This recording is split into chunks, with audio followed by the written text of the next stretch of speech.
Yo, what's up everyone? It's Legacy Shinobi here, back with another intense what if.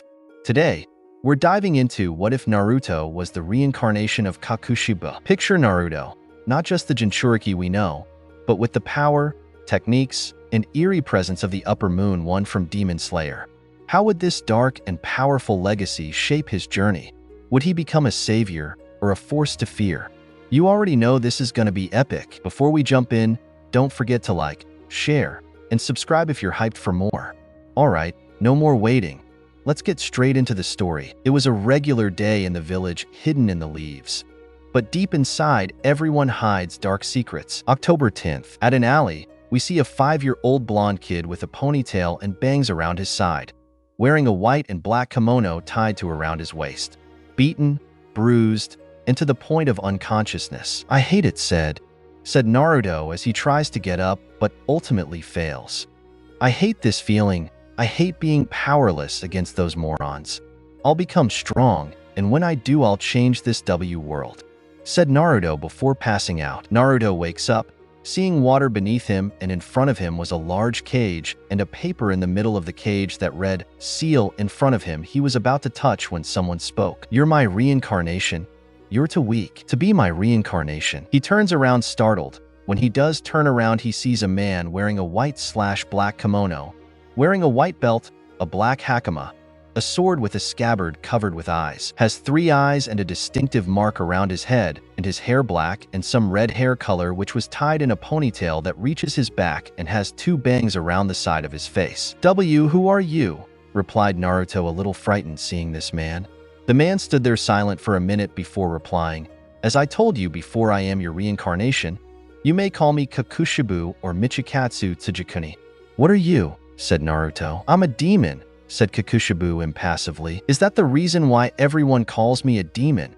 asked Naruto, becoming upset. "No, it's because of him," said Kokushibo, pointing his finger to the cage. Inside the cage was a giant fix that had 9 tails. It was the Kyuubi that destroyed the village years ago. "I know nothing about this world except for one thing. It's the same as my world, but there's been a lot of bloodshed in this one," said Kokushibo. Naruto stood there not saying anything except for tears running down his eyes. "Why the hell are you crying?" Kokushibo asked, annoyed. Why? Why does everyone hate me? What have I done wrong? All I want was to be a shinobi and feel loved. They all want to see me dead," said Naruto as he finished screaming his heart out. "You can never die," said Kokushibo as Naruto was finishing crying. "Huh," said Naruto, confused of what he meant. "The only way for you to die is if your head is cut off. Even I said that you aren't a demon, you are. My blood is running through your veins," said Kokushibo.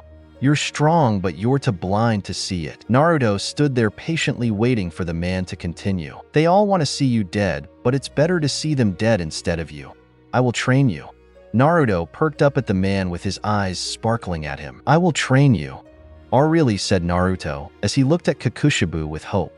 "But I shall let you know this. Your training will be hell, understood?" "Yes, sensei," replied Naruto, standing straight. "Good, now go home," replied Kokushibo.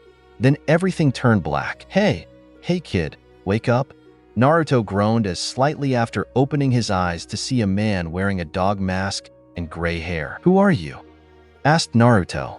"It doesn't matter, go home, the stranger," said the stranger before he vanishes. "Why do I bother?" said Naruto, annoyed, knowing he wasn't going to get an answer from the person who'd been watching him. Time skip, 7 years later. It's been 7 years since he met Kokushibo. Since then, he started practicing and mastering moon breathing. He has mastered 4 forms and is still crafting the other ones. During the past years, his body grew and was well built due to physical training. He grew cold and never cared for anyone but himself, since no care for him, what was the point for caring for them? He learned swordsmanship and was on top of his class while Sasuke was in 2nd place. Naruto had some fangirls, but he avoided them because he saw them as weaklings and waste of space that have no purpose in this world. He's fused with Kokushibo, turning him into a demon, but he's able to switch forms. He uses his human form when there's sunlight, but when it's dark, he turns into his demon forms. He's trying to master 4 forms and crafting his next one. Now he's trying to go beyond that. Graduation day. Naruto is sitting down looking at the window, holding his katana, staring out of the window, waiting for the day to be over. He was wearing a black/purple kimono, wearing a white belt to his waist, wearing a black hakama. Let's get this over with already, thought Naruto as he was waiting for his turn. Next up, Michikatsu Tsujikuni. Please perform a shadow clone, said Iruka as he's standing next to Mizuki. Naruto sighed and did some hand signs before muttered, shadow clone jutsu. And 4 clones pop into existence before dispersing. Good job, you passed, replied Iruka while Mizuki was silently seething, but Naruto didn't care. He took the headband and walked away. After graduation, Naruto was sitting on top of the Hokage's head, meditating. When he was finished, he walked back to his apartment before sniffing a presence across the forest. He followed the scent. After he made it, he saw Iruka on the ground bleeding, while Mizuki was standing with a scroll on his back. "Why, Mizuki?" Iruka stuttered as he was in pain after a large shuriken stabbed his back after catching Mizuki stealing the scroll of sealing. "Ha ha ha, why? I'll tell to become stronger so I can follow my lord Orochimaru," Mizuki said, grinning like a madman. Before Mizuki could finish off Iruka, he quickly dodged away from a blade that was about to cut his arm off.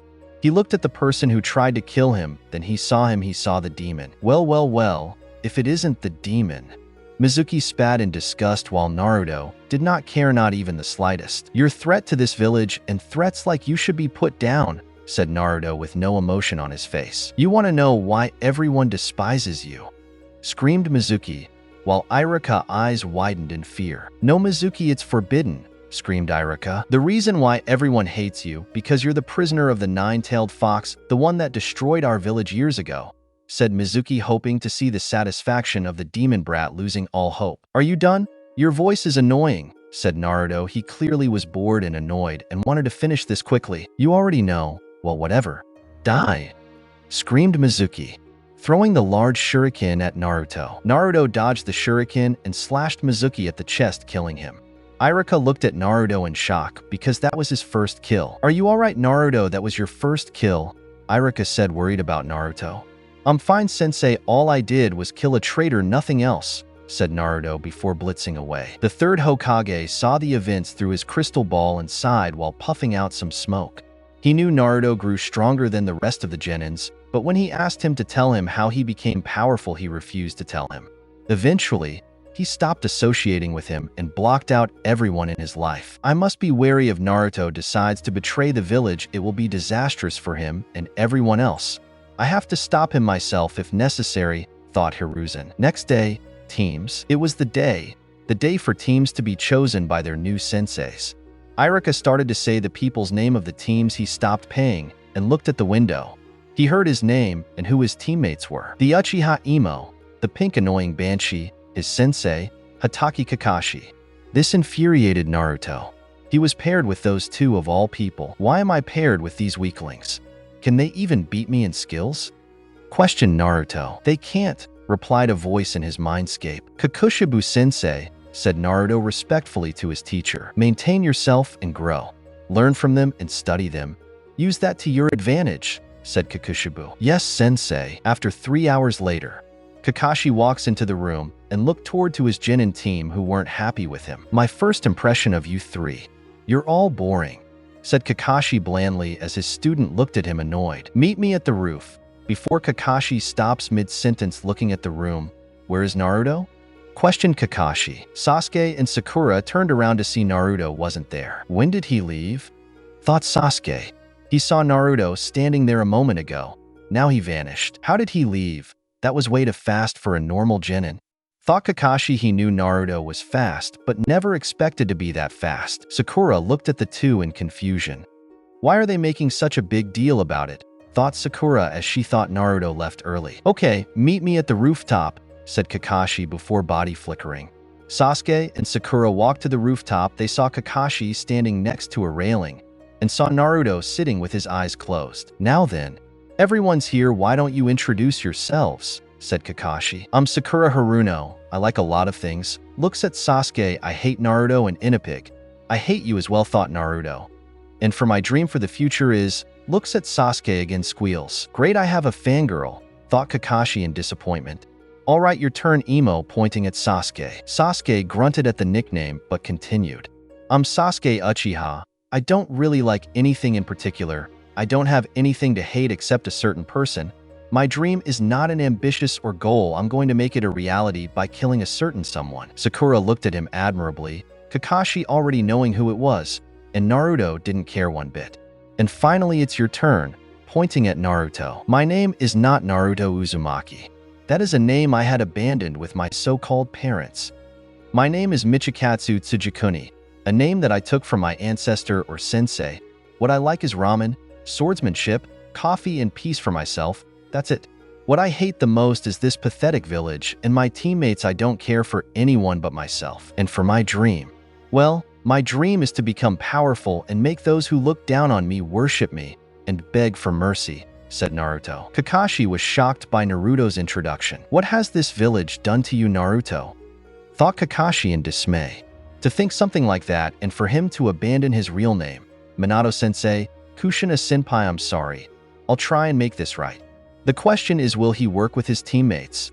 Even though he hates them, thought Kakashi. Okay, then let's get started on the test. As he was about to explain the test, he was interrupted. Wait, you didn't introduce yourself, said Sakura.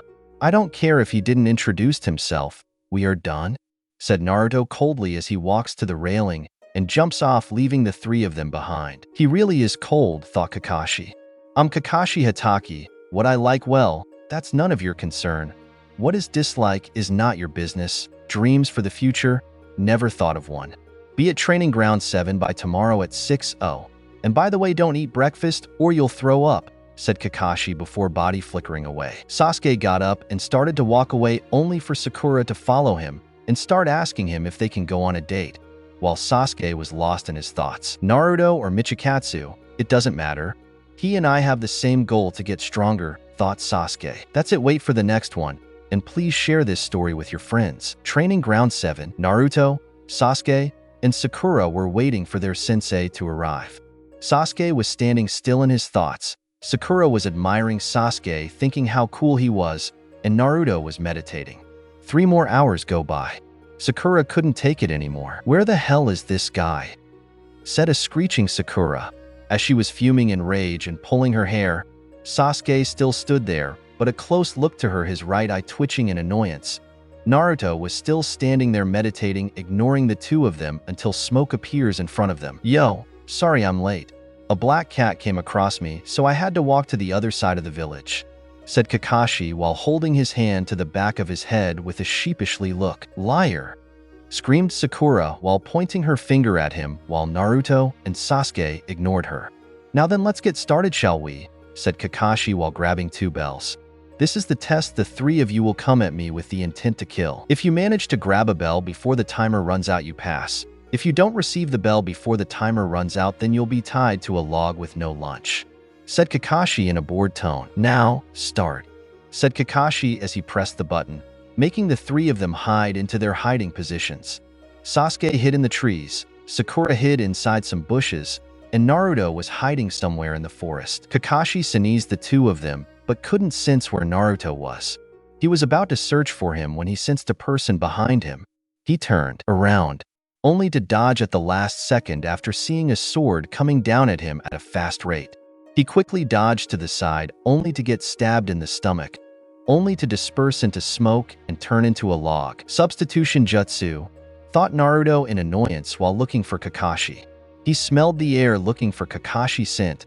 He found it, and turned around quickly and saw that Kakashi was 7 meters away from him. Well, you're quite fast, remarked Kakashi as he was reading his book, not paying attention to Naruto. Naruto stood there silent, not saying anything to Kakashi for a minute or two until he spoke.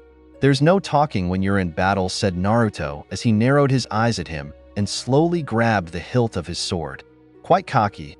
You think you can beat me, said Kakashi looking up from his book. Without a shred of doubt, said Naruto as he blitzed towards him. Moon breathing first form, dark moon, evening palace. Slashed crescent moons shot out simultaneously towards Kakashi, cutting his body to pieces, only to see shreds of wood. Naruto clicked his tongue in annoyance before he'd shunsen out of the area. Meanwhile, Kakashi was in a nearby tree crouching, while pondering on his thoughts about Naruto's technique. What was that technique? Thought Kakashi, still puzzled of what jutsu his sensei-son did. Evening palace, what kind of jutsu was that? Kakashi jumped out of the tree, still lingering in his thoughts, while he sensed a presence behind him. He turned around and saw was behind him. "Ho, another person who thinks he can defeat me all by themselves," said Kakashi, angering Sasuke a little bit. "Don't compare to Sakura or Naruto, I'm stronger than them," said Sasuke arrogantly. "No, you're stronger, but Naruto is the strongest out of you too," Kakashi said blandly, to which Sasuke lost his patience. He rushed at Kakashi with quick speed. He threw kunai and shuriken at him. He dodged by jumping sideways. Sasuke jumped, threw out his left leg, and tried to kick him, but only for Kakashi to grab it and threw him backwards. Sasuke quickly did a backflip and landed 8 meters away before doing some hand signs. "Fire style, fireball jutsu," shouted Sasuke, as a giant ball of flame shot out of his mouth and darted towards Kakashi. "Impossible, a jutsu that big takes too much chakra," thought Kakashi as the jutsu hit him, then turning the ground into a crater. The smoke cleared and saw that Kakashi wasn't there. Sasuke looked around cautiously, trying to find out where he was. Where he'd go? Above me? Behind me? Sasuke was too busy in his thoughts as a hand grabbed him by the leg and pulled him under the ground, only leaving his head. "Earth style, headhunter jutsu," said Kakashi as he left Sasuke underground before body flickering away. Meanwhile, Sakura was running to where the fire was, hoping her Sasuke-kun was safe. "Sasuke, where'd you go? Don't tell me Kakashi-sensei caught you already," thought Sakura as she was running. Then she'd stopped and hid behind some bushes, seeing her sensei standing there reading his book. "He's just standing there?" thought Sakura as she stared at her sensei, who was standing completely still. "Psst, hey Sakura, behind you." "Huh?" Sakura turned around to see Kakashi standing right next to her. "Ayaha!" screamed Sakura before Kakashi places her in a Jinjutsu, making her pass out. "Oh, what happened?" said Sakura as she woke up, as she checked her surroundings, looking to see where her sensei was, until she heard a voice. Saku, R.A. She heard a weak voice behind her. She knew who the voice belonged to. "Huh, Sasuke-kun." She turned around only to see her precious Sasuke-kun in disarray. He lost his left arm, kunai, and shuriken all over his front and back. His left leg twisted. This horrified and mentally scarred he to the point where she screamed and passed out on the ground, not realizing she was in a Jinjutsu the entire time. "I guess I went a little too far, even though this was a D-rank Jinjutsu," thought Kakashi while sitting on a tree. Even though the records he got from the academy said that she averaged use of Jinjutsu. A sword flying towards him quickly stirred him out of his stupor. He quickly dodged away to another branch, leaving the sword embedded into the tree. "Huh, can't catch a break, can I?" thought Kakashi while sweat was dripping from his head a little. He saw a blitz, then saw Naruto pull his sword out of the tree and placed it back in his scabbard. This confused Kakashi. "Aren't you going to use your sword and that technique?" questioned Kakashi while pulling out a kunai and lifting his headband up to show his Sharingan. "As much as I wanna, but no, I will save my other techniques for later purposes. In the meantime, I'll show you more arsenals I have up my sleeve," said Naruto as he did some hand signs. "Futon, Kazaha no Erasure, Wind Style, Wind Blade Tempest," said Naruto as 10 to 20 blades made out of wind started to form around him. 10 blades shot towards Kakashi while the other 10 were protecting him or waiting for an attack. Kakashi dodged some of them by jumping to another tree and blocking them with his kunai. But it wasn't enough. He was sustaining damage, getting cuts from his left arm and right leg. He quickly jumped down from tree to tree into the ground and did some hand signs. "Doton, Dorihiki no Jutsu, Earth Style, Mud Wall," shouted Kakashi as a wall shot out of the ground, blocking the blades. The wall was slashed by an upward angle, then heard a voice on the other side saying, "Futon, Fuatsu, Wind Style, Wind Pressure." A pressure of wind burst through the broken wall, throwing rubble and chunks to Kakashi. Kakashi blocks the attack with his arms, gets a little damaged, and is thrown back a little. Before Naruto could do some more jutsus, the timer rang. "Time's up. You 3 failed the test. You must head back to the academy," said Kakashi. He went to get the bells only to find them missing. "Are you looking for these?" said Naruto as he was holding the 2 bells in his fingers. Kakashi was stumped. How did he get the bells? Thought Kakashi as he didn't felt the bells get taken. But he quickly stirred out of his thoughts and saw Sasuke and Sakura. Well, what are you going to do with those bells, said Kakashi. Naruto didn't say anything for a minute or two before throwing the bells to Sasuke and Sakura. They can have it. I could care less if I spend another year at the academy, Naruto said blandly as he was staring at the three of them in boredom. I don't want it, said Sasuke as he threw the bell at Kakashi. Me neither. We're a team. And a team always stick together, yelled Sakura. Kakashi stood there silently before I smiling, saying, You three pass, said Kakashi. Sasuke and Sakura looked at him, while Naruto didn't care in the slightest. The whole point of this exam was teamwork, while you two didn't show it. Naruto did, said Kakashi. Sasuke and Sakura looked at him, trying to know how he knew but didn't care at all. Well, I'll be heading out now. See you guys on your first mission, said Kakashi before body flickering away. Naruto was walking away to go back and train before a voice stopped him. Wait, Naruto, yelled Sasuke.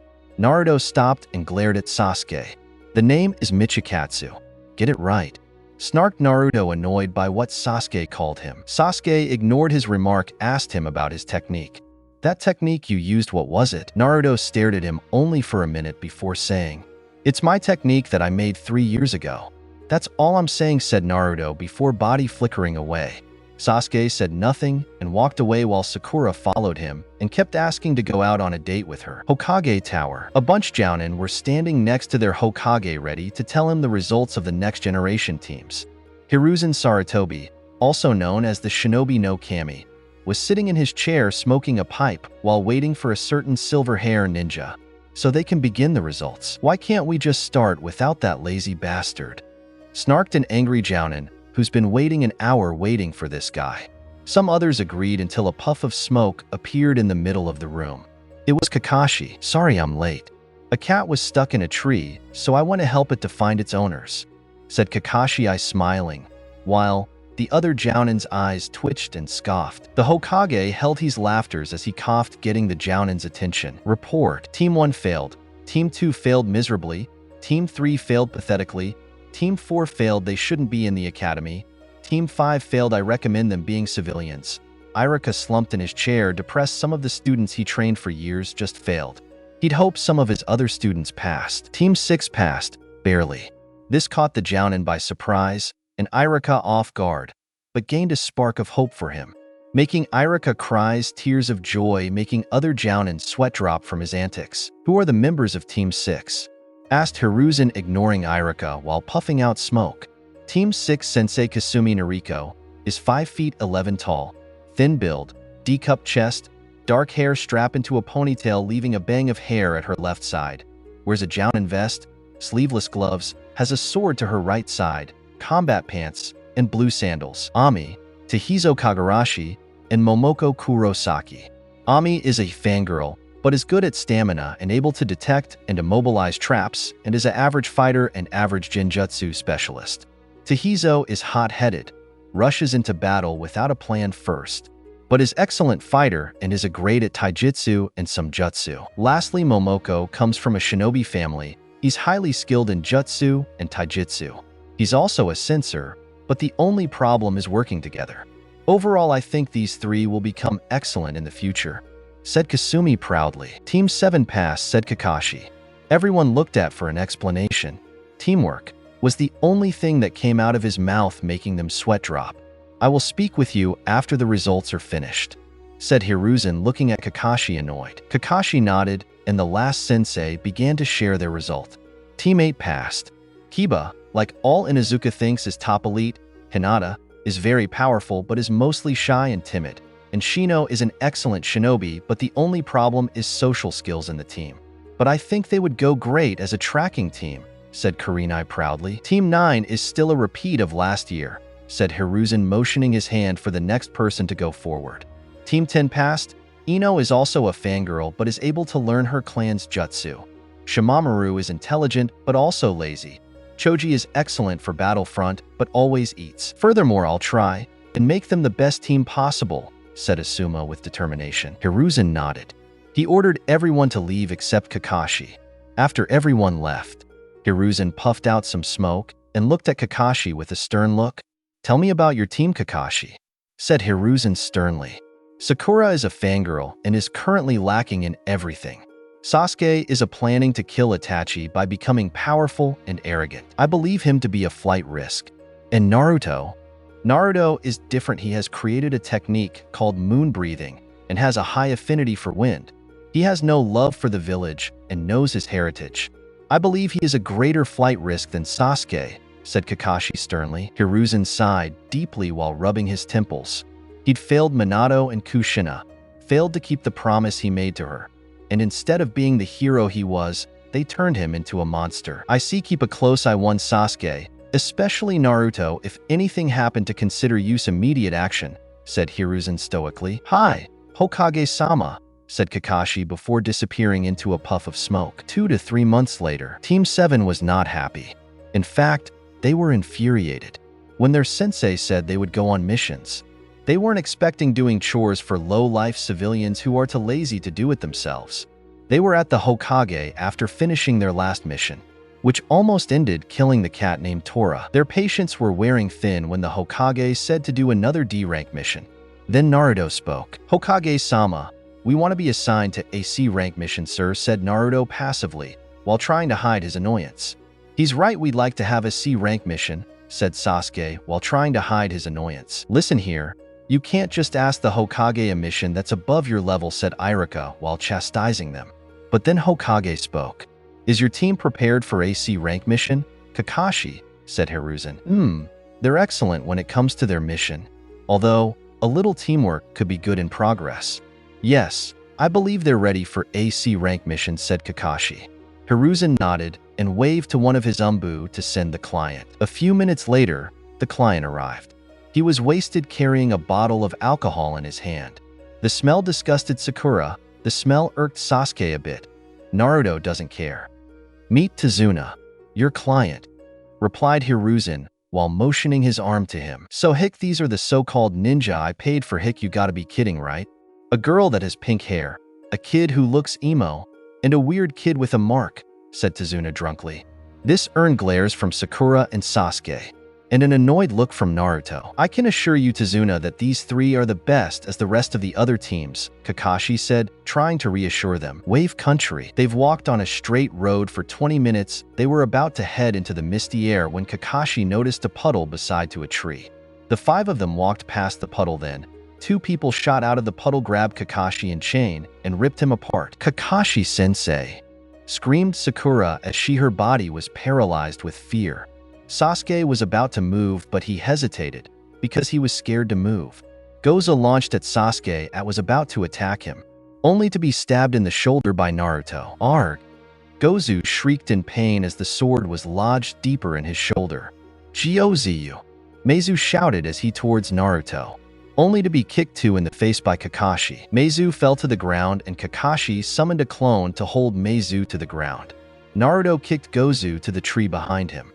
Gozu quickly rushed to Naruto and was about to slash him, but Sasuke quickly moved and jumped, kicking Gozu's hand down to the ground and kicking him back to the tree. Naruto was about to behead Gozu before Kakashi stopped him. Naruto, we can't kill them. We need information about who they're targeting, said Kakashi while reprimanding Naruto, who just stood there silently putting his sword back into his sheath. Sakura, it's alright to get scared on your first mission. Sasuke, it's alright if you hesitate before, but try to make sure it doesn't happen again. And Sasuke, even though you hesitated, you quickly contained composure and helped your comrade. Kakashi gathered the information from the 2 demon brothers. After that, he sealed them away to collect their bounty. Kakashi told Tazuna what was happening and why he lied about the rank on this mission. Tazuna explained that this man named Gato was turning his country into poverty and that the bridge was his only hope left of Gato's tyranny. Kakashi looked at his team and told them that the C-rank mission turned into an A-rank mission and asked them if they wanted to continue the mission. Naruto nodded. Sasuke said yes, and Sakura thought for a moment before nodding but was a little scared. They've walked about an hour in the heavy mist walking to Tatsuna's home. They were halfway there before Kakashi sensed a presence. He looked at the 4 of them before saying, "Quick, take cover now," shouted Kakashi as the 4 of them ducked. A massive blade flew past them, embedding itself on the tree. Then there was a person standing on top of the blade. Kakashi recognized the man. Zabuza Momochi, demon of the hidden mist. So you were the one hired to kill Tazuna. said Kakashi, staring at Zabuza intently while Zabuza was doing the same. Kakashi Hatake, the copy ninja. A pleasure to meet you. Never thought I'd meet you here of all places. This'll be fun. Naruto looked at Zabuza with glee in his eyes. He was about to grab his sword. Before Kakashi spoke, "Stand back, protect Tazuna. This man is a A-rank Chunin from Kirigakure, said to have fled for failing the assassination of the Mizukage. He's on a different level. I'll handle him." F failed to kill the Mizukage? Sakura was more terrified now. "We can handle him," Sasuke said arrogantly. "I'm the one besides Kakashi who can handle him, not you weaklings," thought Naruto, while crossing his arms. "Wow, how cute," Zabuza mocked. "The little brat thinks he can defeat me. A real ninja. Don't mock me. I'll show you the power of the Uchiha." Sasuke glared at the man. Zabuza laughed. "You mean that pathetic excuse of a clan that got their asses killed by one of their own?" "Yes, I'm really shaken here." Sasuke growled and clenched his fist. The only reason why he didn't charge at the man was because Naruto gripped him by the shoulders, tightly bringing him back to reality. Naruto was troubled by what he did. "Why did I save him? Is it because he's my teammate? My Frino, I severed that tie a long time ago." Kakashi lifted his headband, making Zabuza grin. "Oh, I get to see the Sharingan so soon? I'm really flattered." "Sharingan? But how? He isn't an Uchiha, is he?" Sasuke thought as he stared at his sensei. "Sharingan?" Sakura questioned. "A dojutsu kekkai jinkai that belongs to the Uchiha clan Sakura. I'm surprised someone like you never knew that." Naruto informed her. Sakura didn't have it in her to retort because deep down she knew he was right. Zabuza made the first move. Ox dash, snake dash, ram. Kirigakure no jutsu, ninja art, hidden mist jutsu. A mist appeared, starting to spread, and surrounded them, thickening quickly to the point they can't see Zabuza anymore. Naruto felt the Ki Zabuza was giving out. It wasn't affecting him, but his teammates begged to differ. Sasuke was feeling the opposite of Naruto. Is this feeling? It's so intense that it's making me shake." He slowly brought a hand holding a kunai to his neck. "It almost wants me to end it here now, so I won't have to experience it anymore." He was about to place the kunai in his neck, only for a hand to grab his wrist, making him turn to the dark/red head, who looked like he was concentrating to counteract the Ki that was being sent their way. The dark/red head slowly put his hand down without saying a word. "Sasuke," Kakashi said, getting the boy's attention, "don't worry, I'll protect you with my life." He turned to smile at him, making him calm down. "Is that so?" Zabuza appeared before the Chunin and Tazuna, about to swing his sword to cut them down in half, but Kakashi rushed towards him, burying a kunai in the man's side. When he pulled it out, he saw that it was water was flowing out instead of blood. "Mizu Bunshin?"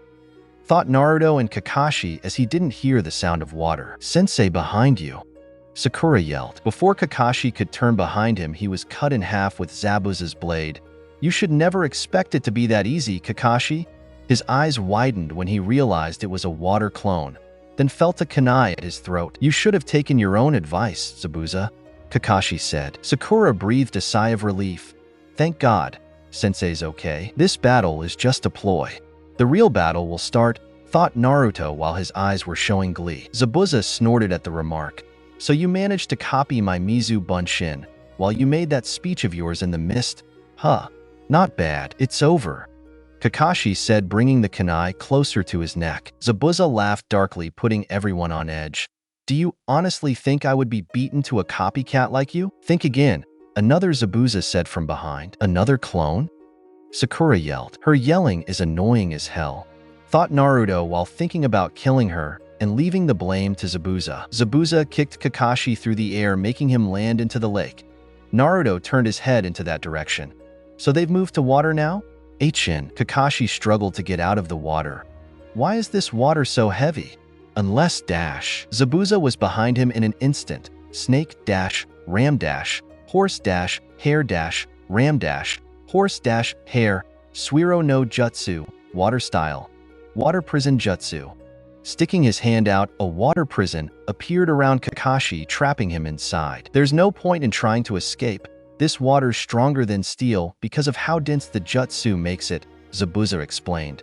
"You won't be going anywhere anytime soon." He created a Mizu Bunshin that turned its sights on the Chunin and Tazuna. "Kakashi Sensei's been captured," What do we do? Sakura freaked out. Isn't it obvious? We beat him and rescue Kakashi. Sasuke took a step forward. What a horrible plan, Naruto told him. What? Why? You scared? Sasuke taunted. Maybe you didn't hear Kakashi earlier when he said that this guy is one of Kiri no Shinobigatana Shishinin Shu, 7 ninja swordsmen of the mist. He's considered one of the best blade wielders, just like others. Going up against someone like him is suicidal. Not to mention that sword of his Kubikirabocho, decapitating carving knife, isn't just for show, imbecile. Naruto said while Sasuke growled at being called an imbecile. You can't take him on. Forget about me. Take Tazuna and run to safety. Kakashi yelled. Heh, it doesn't matter what they do. Why don't you just sit back and watch me kill those brats, although I might take the ponytail one with me as compensation.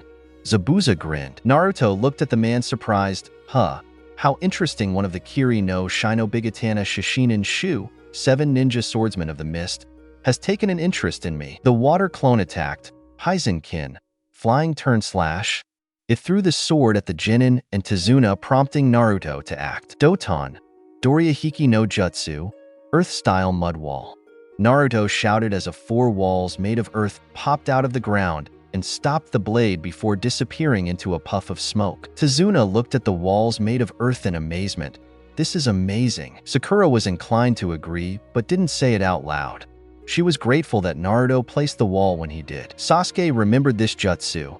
It was the same Kakashi used to block Naruto's attack. We have to take out the water clone first, then we save Kakashi-sensei. Spoke Naruto after thinking of a plan. You have something in mind? Tazuna wondered. Naruto stood up. Yes, but it involves me and Sasuke doing most of the work though. Fine with me, Sasuke said. Sakura felt a stab to the heart when he said that. Was he trying to say she was too weak to help? Okay. Here's the plan. The walls came down and Sasuke was the first to engage with the Zabuza clone, going full taijutsu on it, sending kicks to its head only for it to swing the boy in the air like a ragdoll, but Sasuke managed to set himself and attack again. Rat dash, tiger dash, dog dash, ox dash, rabbit dash, tiger, katon. Hosenka no jutsu, fire style. Phoenix flower jutsu. He sent rapid fireballs at the clone, and just when it was about it heard another shout. Futon. Fuatsu, wind style, wind pressure. A gush of wind sped towards the fire, increasing the flames, leaving a burnt. The Mizu Bunshin and sped towards Zabuza, who had no choice but to dispel the barrier. Not bad for a bunch of brats, but not good enough, Zabuza said. Naruto smirked a little. Plan successful, he said, getting a confused look from the ninja. Before Zabuza could retort to that comment, he was kicked in the side and away from the Chunin.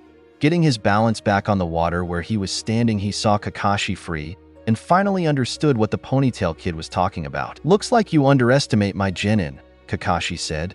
It's just you and me now. Sasuke stood by Naruto, who didn't look fazed. Then Tazuna spoke. Your plan actually worked? Naruto stood there blankly. Yes, it worked, otherwise we'd be dead. Nice job for protecting Tazuna-san, Sakura, saying the last sentence sarcastically. Why yeah, she said, feeling like she didn't deserve it, and the sarcasm wasn't helping. Zabuza was staring at the Chunin. So I got taken off guard by 2 brats. No, he eyed Naruto. That one right there is different. He stared at black/red head a while longer and noticed something that took him of all people by surprise. Kakashi gave the man a warning glare. I suggest you stop staring at him right now, because this will be your last day alive. Heh, we'll see. Zabuza started to make some hand signs. Ox dash, the monkey dash, hare dash, rat dash, the boar dash, bird dash, ox dash, horse dash, bird dash, rat dash, tiger dash, dog dash, tiger dash, snake dash, ox dash, ram dash, snake dash, boar dash, ram dash, rat dash, young water dash, monkey dash, bird dash, dragon dash, bird dash, ox dash, horse dash, ram dash, tiger dash, snake dash, rat dash, monkey dash, hare dash, the boar dash, dragon dash, to ram dash, rat dash, ox dash, the monkey dash, bird dash, young water dash, rat dash, boar dash, bird. Kakashi saw the hand signs and copied them. Suiton, Suryuden no Jutsu, water style, water dragon jutsu. They've both yelled at the same time, and 2 water dragons appeared with yellow eyes before attacking each other at the same time, canceling each other out. Wow, what a powerful jutsu.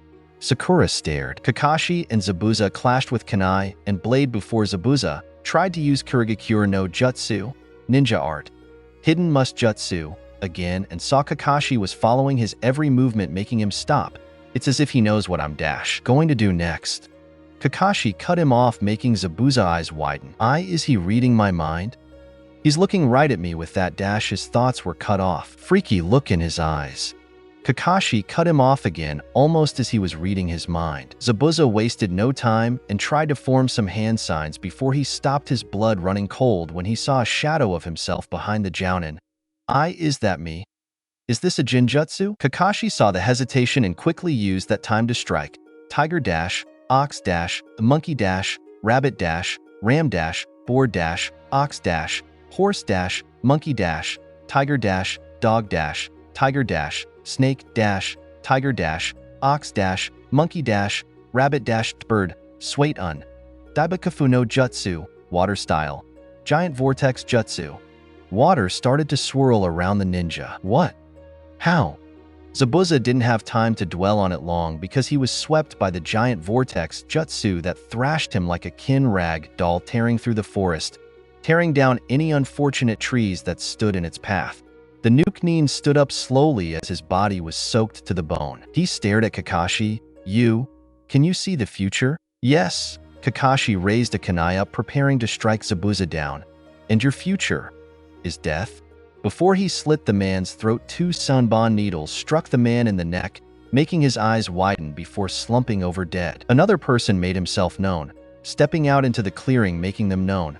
Stepping out was a young man wearing a white mask with red markings that had a symbol for Kurigakure on it. He had black hair with some of it in a white bun with 2 strands loose, wearing an outfit that stopped at his knees underneath a green haori with white edges and brown sash wrapped around the waist. You were right, the young man spoke. He's dead now. Sakura's knees were shaking.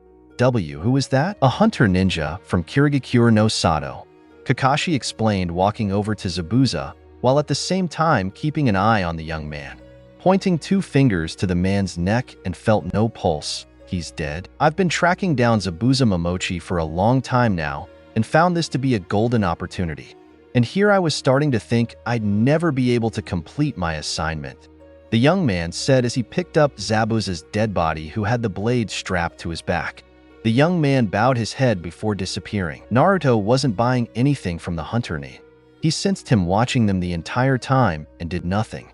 But Naruto kept quiet because he was waiting for a chance to test his strength. Now that chance has arrived. A thump was heard and the 4 of them saw Kakashi was on the ground, not moving a muscle. Kakashi-sensei passed out, Naruto said blandly. Sasuke and Sakura ran over to Kakashi while Naruto walked behind them. He saw Tazuna walking over his sensei, which was a little weird, but didn't comment. Tazuna-san, would you help us carry our sensei? You got it. Tazuna picked up the man up, hefting him over his shoulders to keep him steady. My house isn't far from here. It's about half an hour. I'll take you there. Tazuna's house. Tsunami, I'm home. Tazuna announced as the genin helped open the door and walked inside the house. A young woman with black hair appeared from the kitchen. Dad, you're home. Oh, do we have guests? Yes, they're ninja hired to protect me on my way back here. Tazuna said, this is Sasuke Uchiha, Sakura Haruno, and Michikatsu Tsujikuni. Tsujikuni, said Tsunami, tilting her head at the last name and looked at Naruto, who looked back at her. Is there a problem? And no, of course not. Your name seemed interesting. Please come inside. Oh, he doesn't look good. Dad, take him upstairs. Tsunami told her father. Just then a little boy with a white cap, wearing green overalls, walked downstairs. Mom, who are these people? The boy eyed them. Oh, Inari. These people are the ninjas that helped your Gigi get here safely. Say hello. She smiled. Inari glared at them. They're just going to die anyway. They should just leave. He ran back upstairs. Inari. Tsunami yelled. Sasuke's eyebrow twitched. Sakura looked mad. Who does that beat think he is? Naruto snorted. What a troublesome child. Tazuna brought the man upstairs with the 3 genin following right behind him. Sasuke opened the door to the room, allowing Tazuna to bring the comatose Kakashi inside and lay him down on a futon, while the students gathered around the unconscious man. You two can look after him if you want. Looks like he's asleep. The man looked at Naruto, who was sleeping on the wall holding on his sword. The man chuckled and placed a blanket on him. Sakura rolled her eyes. Honestly, how is he even tired? Because he and the other boy did the work, while you did nothing. Tazuna frowned at the girl. She felt like someone drove a kunai to her chest hearing the client bluntly tell her she did nothing but pulled her own weight during the mission. While it's true she protected Tazuna twice, but that wasn't saying much about her abilities as a kunoichi. What would she have done if those ninjas weren't taken down by Naruto and Sasuke at the time, and one of them managed to slip by them and come straight for her? What would she have done? Stood there and be afraid? Sasuke agreed to what Tazuna said. He and Naruto were basically the ones pulling their own weight into the mission, while all she did was looked sacred and ready to faint. Is she really suitable to be a kunoichi? He didn't know anymore. The next day, Kakashi woke up feeling better after getting a night's rest and wondered where his students were. He'd heard the door open, making him look over to see who was there, and it was Naruto holding a cup of tea. "Naruto, you're awake then, huh?" he said while using the transparent world to see if he was fully healed. Making his way over to give him some tea, Tsunami-sen made it. Kakashi took the tea and drank it while turning around to not show his face. Naruto couldn't have cared less if he saw his face. Having finished his tea, he looked at his student. "Where is Sasuke and Sakura?" "Downstairs eating breakfast," Naruto told him. "When I finished mine, I came up here and brought some tea for you." "How very thoughtful of you." Kakashi smiled. "Whatever," Naruto shrugged. The Jounin gave Naruto a serious look. "Engaging Zabuza like that was dangerous, Naruto." "I never engaged him. And besides, it wasn't just me. Sasuke was there helping too. The plan was to go after the clone first, then try to dispel it. When that was done, we tried to force Zabuza's hand in freeing you from the water prison. It worked," Naruto told the Jounin casually. Kakashi blinked. "You thought of a strategy in such a tense situation?" "Yes. You can say I did, but it involved me keeping calm. And it was easy. Being hit with the intent to kill, the hatred. I've dealt with it by those rodents in Konoha," Naruto said darkly. Kakashi frowned at the remark about Konoha. "It's worse than I imagined. Anyways, I'm not foolish to fight a 7 ninja swordsmen of the mist arrogantly. What surprised me is that we managed to free you from that prison. I doubt we would have gotten another chance." Kakashi didn't miss the "gotten another chance" part of the sentence and was about to ask him when Sasuke and Sakura walked in. When they saw their sensei was awake, they were relieved, though Sasuke would try to deny it. "Kakashi-sensei, you're awake." Sakura was relieved to see her sensei was all right and sat down near the futon. Sasuke sat on the other side. "I'm doing fine, just needed some sleep is all." Kakashi smiled at his 2 students before his face became serious. "Now, since you're all here, I feel you should know that Zabuza is still alive." "What?" Sakura yelled. Sasuke looked eager to go up against Zabuza again, and Naruto had that glee in his eyes again. "How do you know?" Sakura questioned, hoping that he was wrong. Kakashi looked over at Naruto. "Did you sense that he was still alive even though he wasn't breathing?" Naruto nodded. "I still felt signs of life in Zabuza even though he wasn't breathing anymore." "What kind of weapon did that hunter use?" "Sunbon." "I see. He's still alive." "What are you two talking about?" Sasuke questioned. "Senbon needles put you in a death-like state if used in the right hands, especially if you get hit in the neck with them," Naruto explained. "That's correct. It didn't occur to me at the time because I was low on chakra and exhausted. Another red flag is that Hunter Nin dispose of the body by burning it so there's nothing left. This one took Zabuza's body along with him as he disappeared," Kakashi stated. The 3 genin took the time to process what they were told. "How long do we have till Zabuza returns for a rematch?" "I'd say about a week, which means you 3 need to train and protect Tazuna during the week we have to prepare," Kakashi told them seriously. Zabuza opened his eyes slowly and faced his partner. "Did you have to stick them into my neck, Haku?" Haku merely chuckled. "My apologies, Zabuza-sama, but I believe it was the smartest move to make in that current situation." "Yours?" He closed his eyes. "You saw, right?" "Yes. The ponytail seems to be holding back." He didn't took out his sword out of the sheath, as if he was waiting for something. "Yes, that kid seems to remind me of a samurai," Zabuza muttered. The door opened and in came Gato along with 2 thugs. Well, look at this. So this is what the famous demon of the mist has been reduced to?" He walked over to the bed and was about to touch him when Haku grabbed his wrist, squeezing it tightly. Haku glared at the man. "Keep your filthy hands to yourself." Letting go of the man's head, Gato rubbed his sore wrist. Just get the job done or else. He walked out along with his 2 guards. Zabuza opened his eyes. I'll get rid of that fat gremlin soon. I'll be there to assist when that time comes. Haku said. Kakashi had them outside where they were surrounded by trees. Naruto felt peace for the first time in years. Before Kakashi ruined it by talking. All right, for training I'll be showing you how to climb trees. Kakashi smiled. Naruto's eye twitched in annoyance. Because he already knew how to do it. Kakashi-sensei, we already know how to climb trees. Sakura was confused. Kakashi gave her an amused look.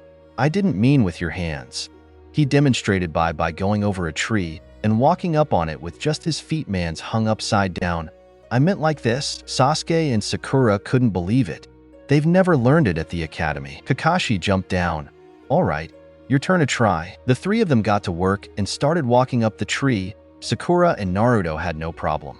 With Naruto, he trained every day with the Kurama and Kokushibo, but Sasuke was having a little trouble due to poor chakra control. You can do it, Sasuke-kun. Sakura cheered, hoping that he didn't hate her for this. Naruto simply just jumped down and walked away while holding the handle of his sword, much to the confusion his team. Going somewhere, Naruto? I'll be protecting our client. Naruto said, still walking away. Kakashi sighed. This was more problematic than he thought. Naruto and Tsuno walked back to the house with the man sporting a huge smile because of an incident which made him happy. Flashback. Naruto and Tsuno were walking back to the house when they heard a commotion. They turned around to see Gato's thugs threatening a husband and his family. I gave you all the money, said a man while trembling. Behind him was a mother holding 2 children, an 8-year-old boy and a 5-year-old girl holding tight to their mother. Well, too bad. You owe us another grand.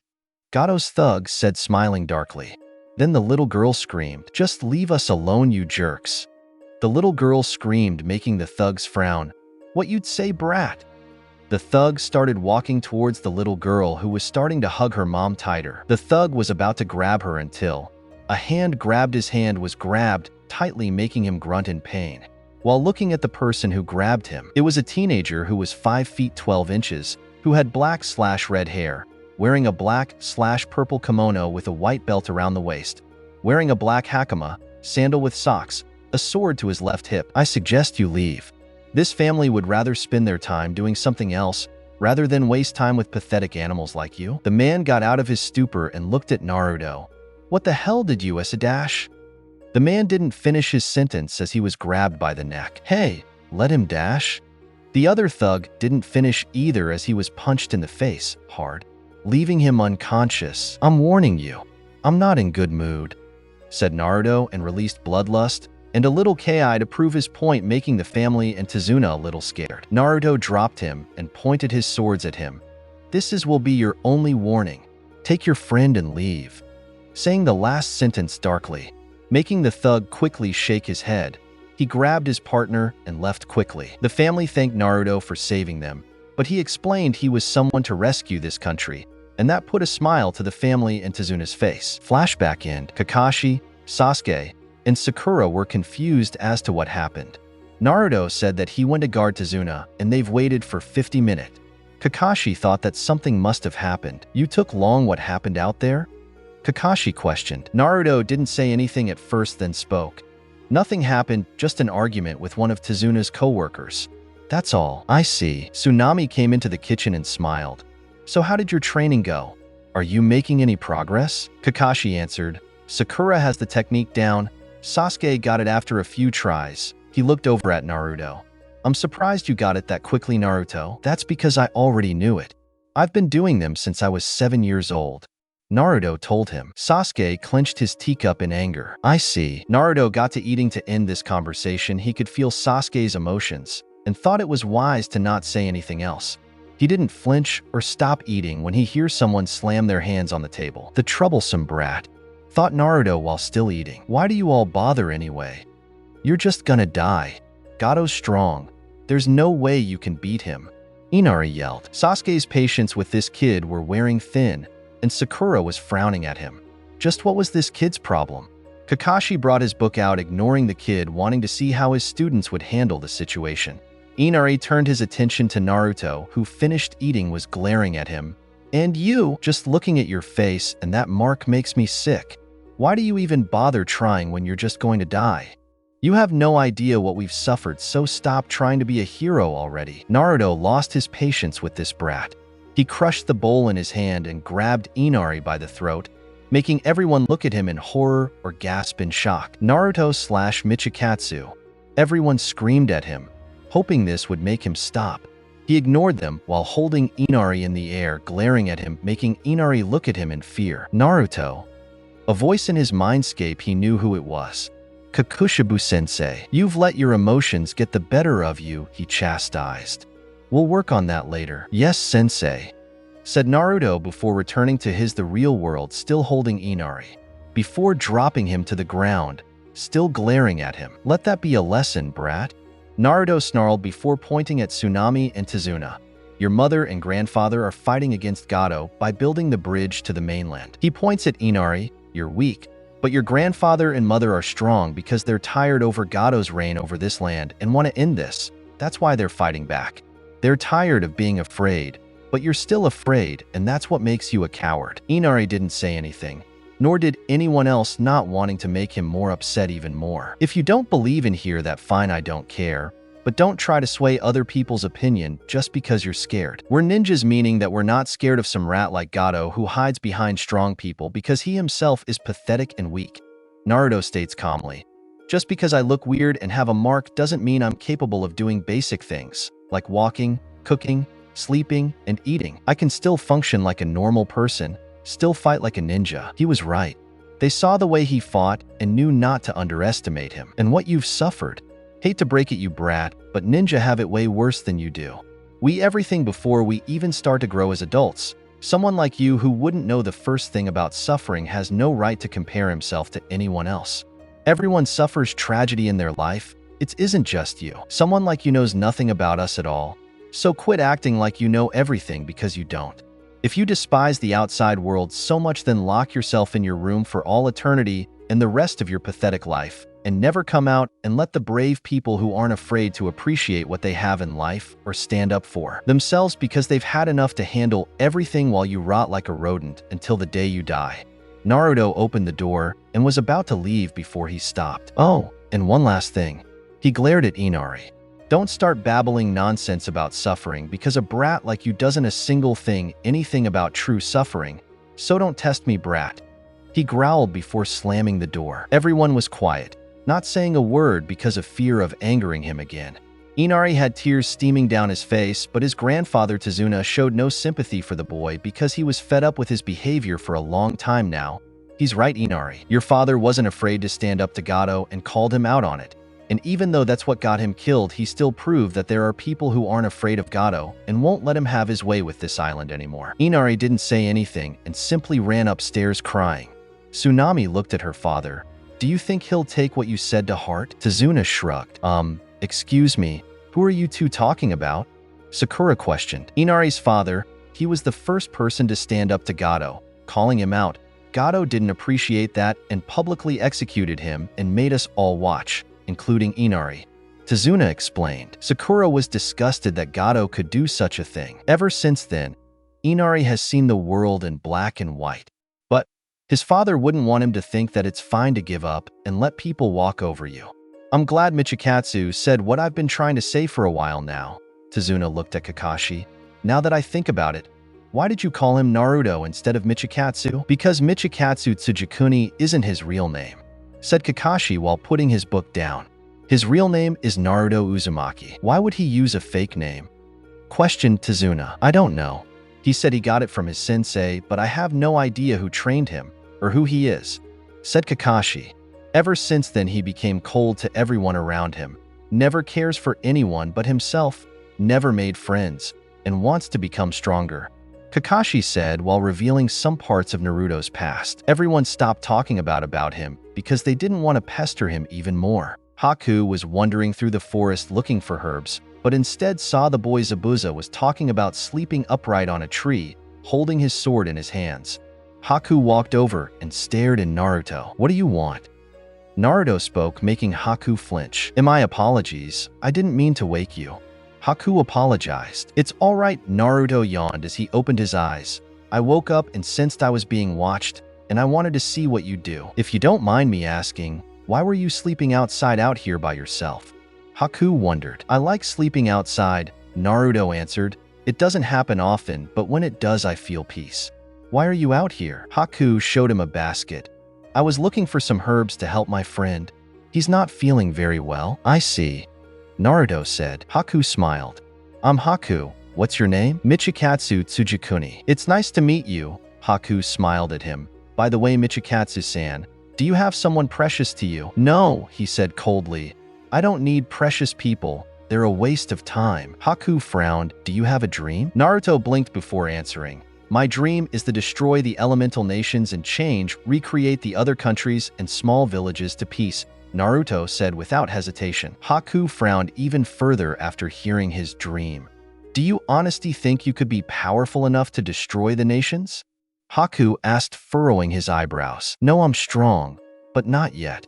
What I need is time, and after that, I'll be the most powerful being in this world, said Naruto dangerously. Haku stood up, changing his frown into a smile. Then, don't let go of that dream, Haku said before walking away. Wait, Haku stopped. You're a boy, aren't you? He deadpanned. Haku couldn't stop his fit of laughter. Naruto was guarding Tazuna while he and his companions were trying to finish the bridge, even though they were afraid that Gato might find out they refused to give up. Sasuke and Sakura also took turns in guarding Tazuna and his family. While doing that, their thoughts were focused on their silent teammate and how they truly know nothing about him.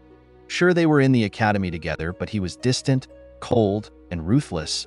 He had some fangirls that liked him, but he just ignored them like they were pests. And to top it all off, Naruto didn't even try to bond with the team. But still, weren't they a team? Before they knew it, a week had passed, and that meant Zabuza and his accomplice would be here soon. Sakura was in charge of protecting Tazuna, while Sasuke, Kakashi, and Naruto were taking offense. Kakashi will fight Zabuza, while Sasuke and Naruto fight the accomplice. All of them were at the bridge waiting for the confrontation. Naruto had a feeling that Gato might try to target Tazuna's family, so he made a wind clone to watch Tazuna while he stayed to watch the house. A mist soon came into view covering the bridge, but not completely. Two figures appeared in the mist, and everyone was on guard. Kakashi had his Sharingan active while the Chunin got ready to do their assigned job. Zabuza lifted his Kubikiri Bocho over his shoulder. Yo Kakashi, ready for round 2? It won't go as last time, Kakashi told him. Naruto and Sasuke went after the accomplice, while Kakashi stayed with Zabuza. Naruto released his sword out of his scabbard and swung downward at Haku, dodged sideways, and kicked Naruto at his left side, making the clone disperse. Sasuke ran toward Haku with 2 kunai in his hands. Haku grabbed a Senbana block hands signs with one hand. One hand sign jutsu. Kakashi was shocked. I've never seen such a thing before. Secret jutsu. 1,000 needles of death, Haku muttered, before stomping the ground with his foot, creating needles of water. Sasuke put chakra into his feet, dodging the needles and throwing shurikens at Haku. Haku dodged the shurikens. Sasuke blitzes behind Haku, tries to punch him, he blocks it, throws a kunai at him. He ducks under, which lead to Haku getting hit in the face, flying backwards. Someone matching up to Haku's speed? Impossible, Zabuza stated in shock. Sasuke smirked arrogantly. It seems I'm faster than you. Zabuza laughed. Haku, you know what this means? At this rate, you'll be defeated by your intended victim. Yes, Haku said. As he got up, he did some hand sign while released a chilling aura. What? Ice sprung behind Sasuke, forming giant mirrors around him. Hidden jutsu. Crystal ice mirror, Haku muttered. What in the world? Sasuke muttered in shock. Haku went through the crystal and appeared in different mirrors.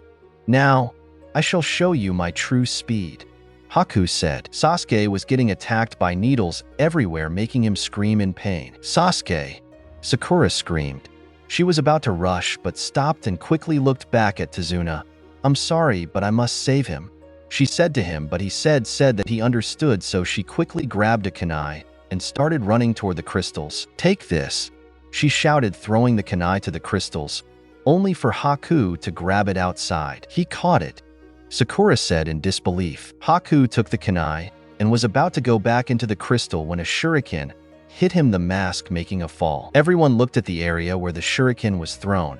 and saw an angry Naruto/Michikatsu glaring at Haku before saying, "You and I have some unfinished businesses, Hunter Nin," Naruto said darkly. Naruto was still glaring at the Hunter Nin while pointing his sword at him with his right hand, and was something holding in his left hand. Everyone looked at what he was holding. They were either surprised or shocked. In Naruto's left hand was two of Gato's thugs. What shocked everyone was that they can see that they've been tortured, torn to shreds. One was missing a left arm and his throat was slit, while the other was missing right leg and was stabbed in the jugular, making him bled out, and they were covered in slash marks. Sasuke, Sakura, and Tazuna were trying their very best not puke out their insides at the sight. Kakashi, Zabuza, and Haku were a little irked by the sight. Sure, they killed people in gruesome ways, but these two bodies looked like they've been slaughtered by some wild animal or a demon. Naruto looked at their direction at the two corpses before dropping them. "My apologies if you're disturbed by the sight. They were about to capture Tazuna's family and use them as leverage, so I've captured them, tortured them, and slashed them. In return, they've gave me the answer I needed, and in return I'd given them leniency," said Naruto nonchalantly while wiping the blood of his sword with a cloth. Flashback. Tsunami was in the kitchen. She had called Inari to help her with some chores around the house. She was about to finish cleaning the dishes when she heard front door opened harshly. She quickly turned to see who it was. It was Gato's thugs. "You're Tazuna's daughter? We need you to come with us," said one of Gato's thugs as he walked into the house. Tsunami screamed, making Inari run down the stairs to see her mother on the ground tied up. Gato's thugs saw Inari. The man with the eye patch started walking towards him. "I'll kill him," pulling his sword out while grinning madly.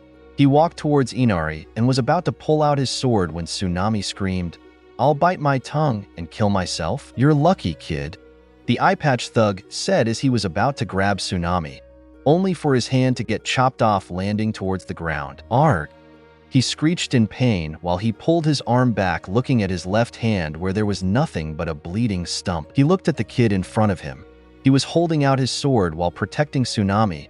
Naruto was staring at them, waiting for them to strike so he could interrogate them. "You're dead, brat," screamed the one-handed thug as he started running towards Naruto, only for him to blitz behind him and knocked him out.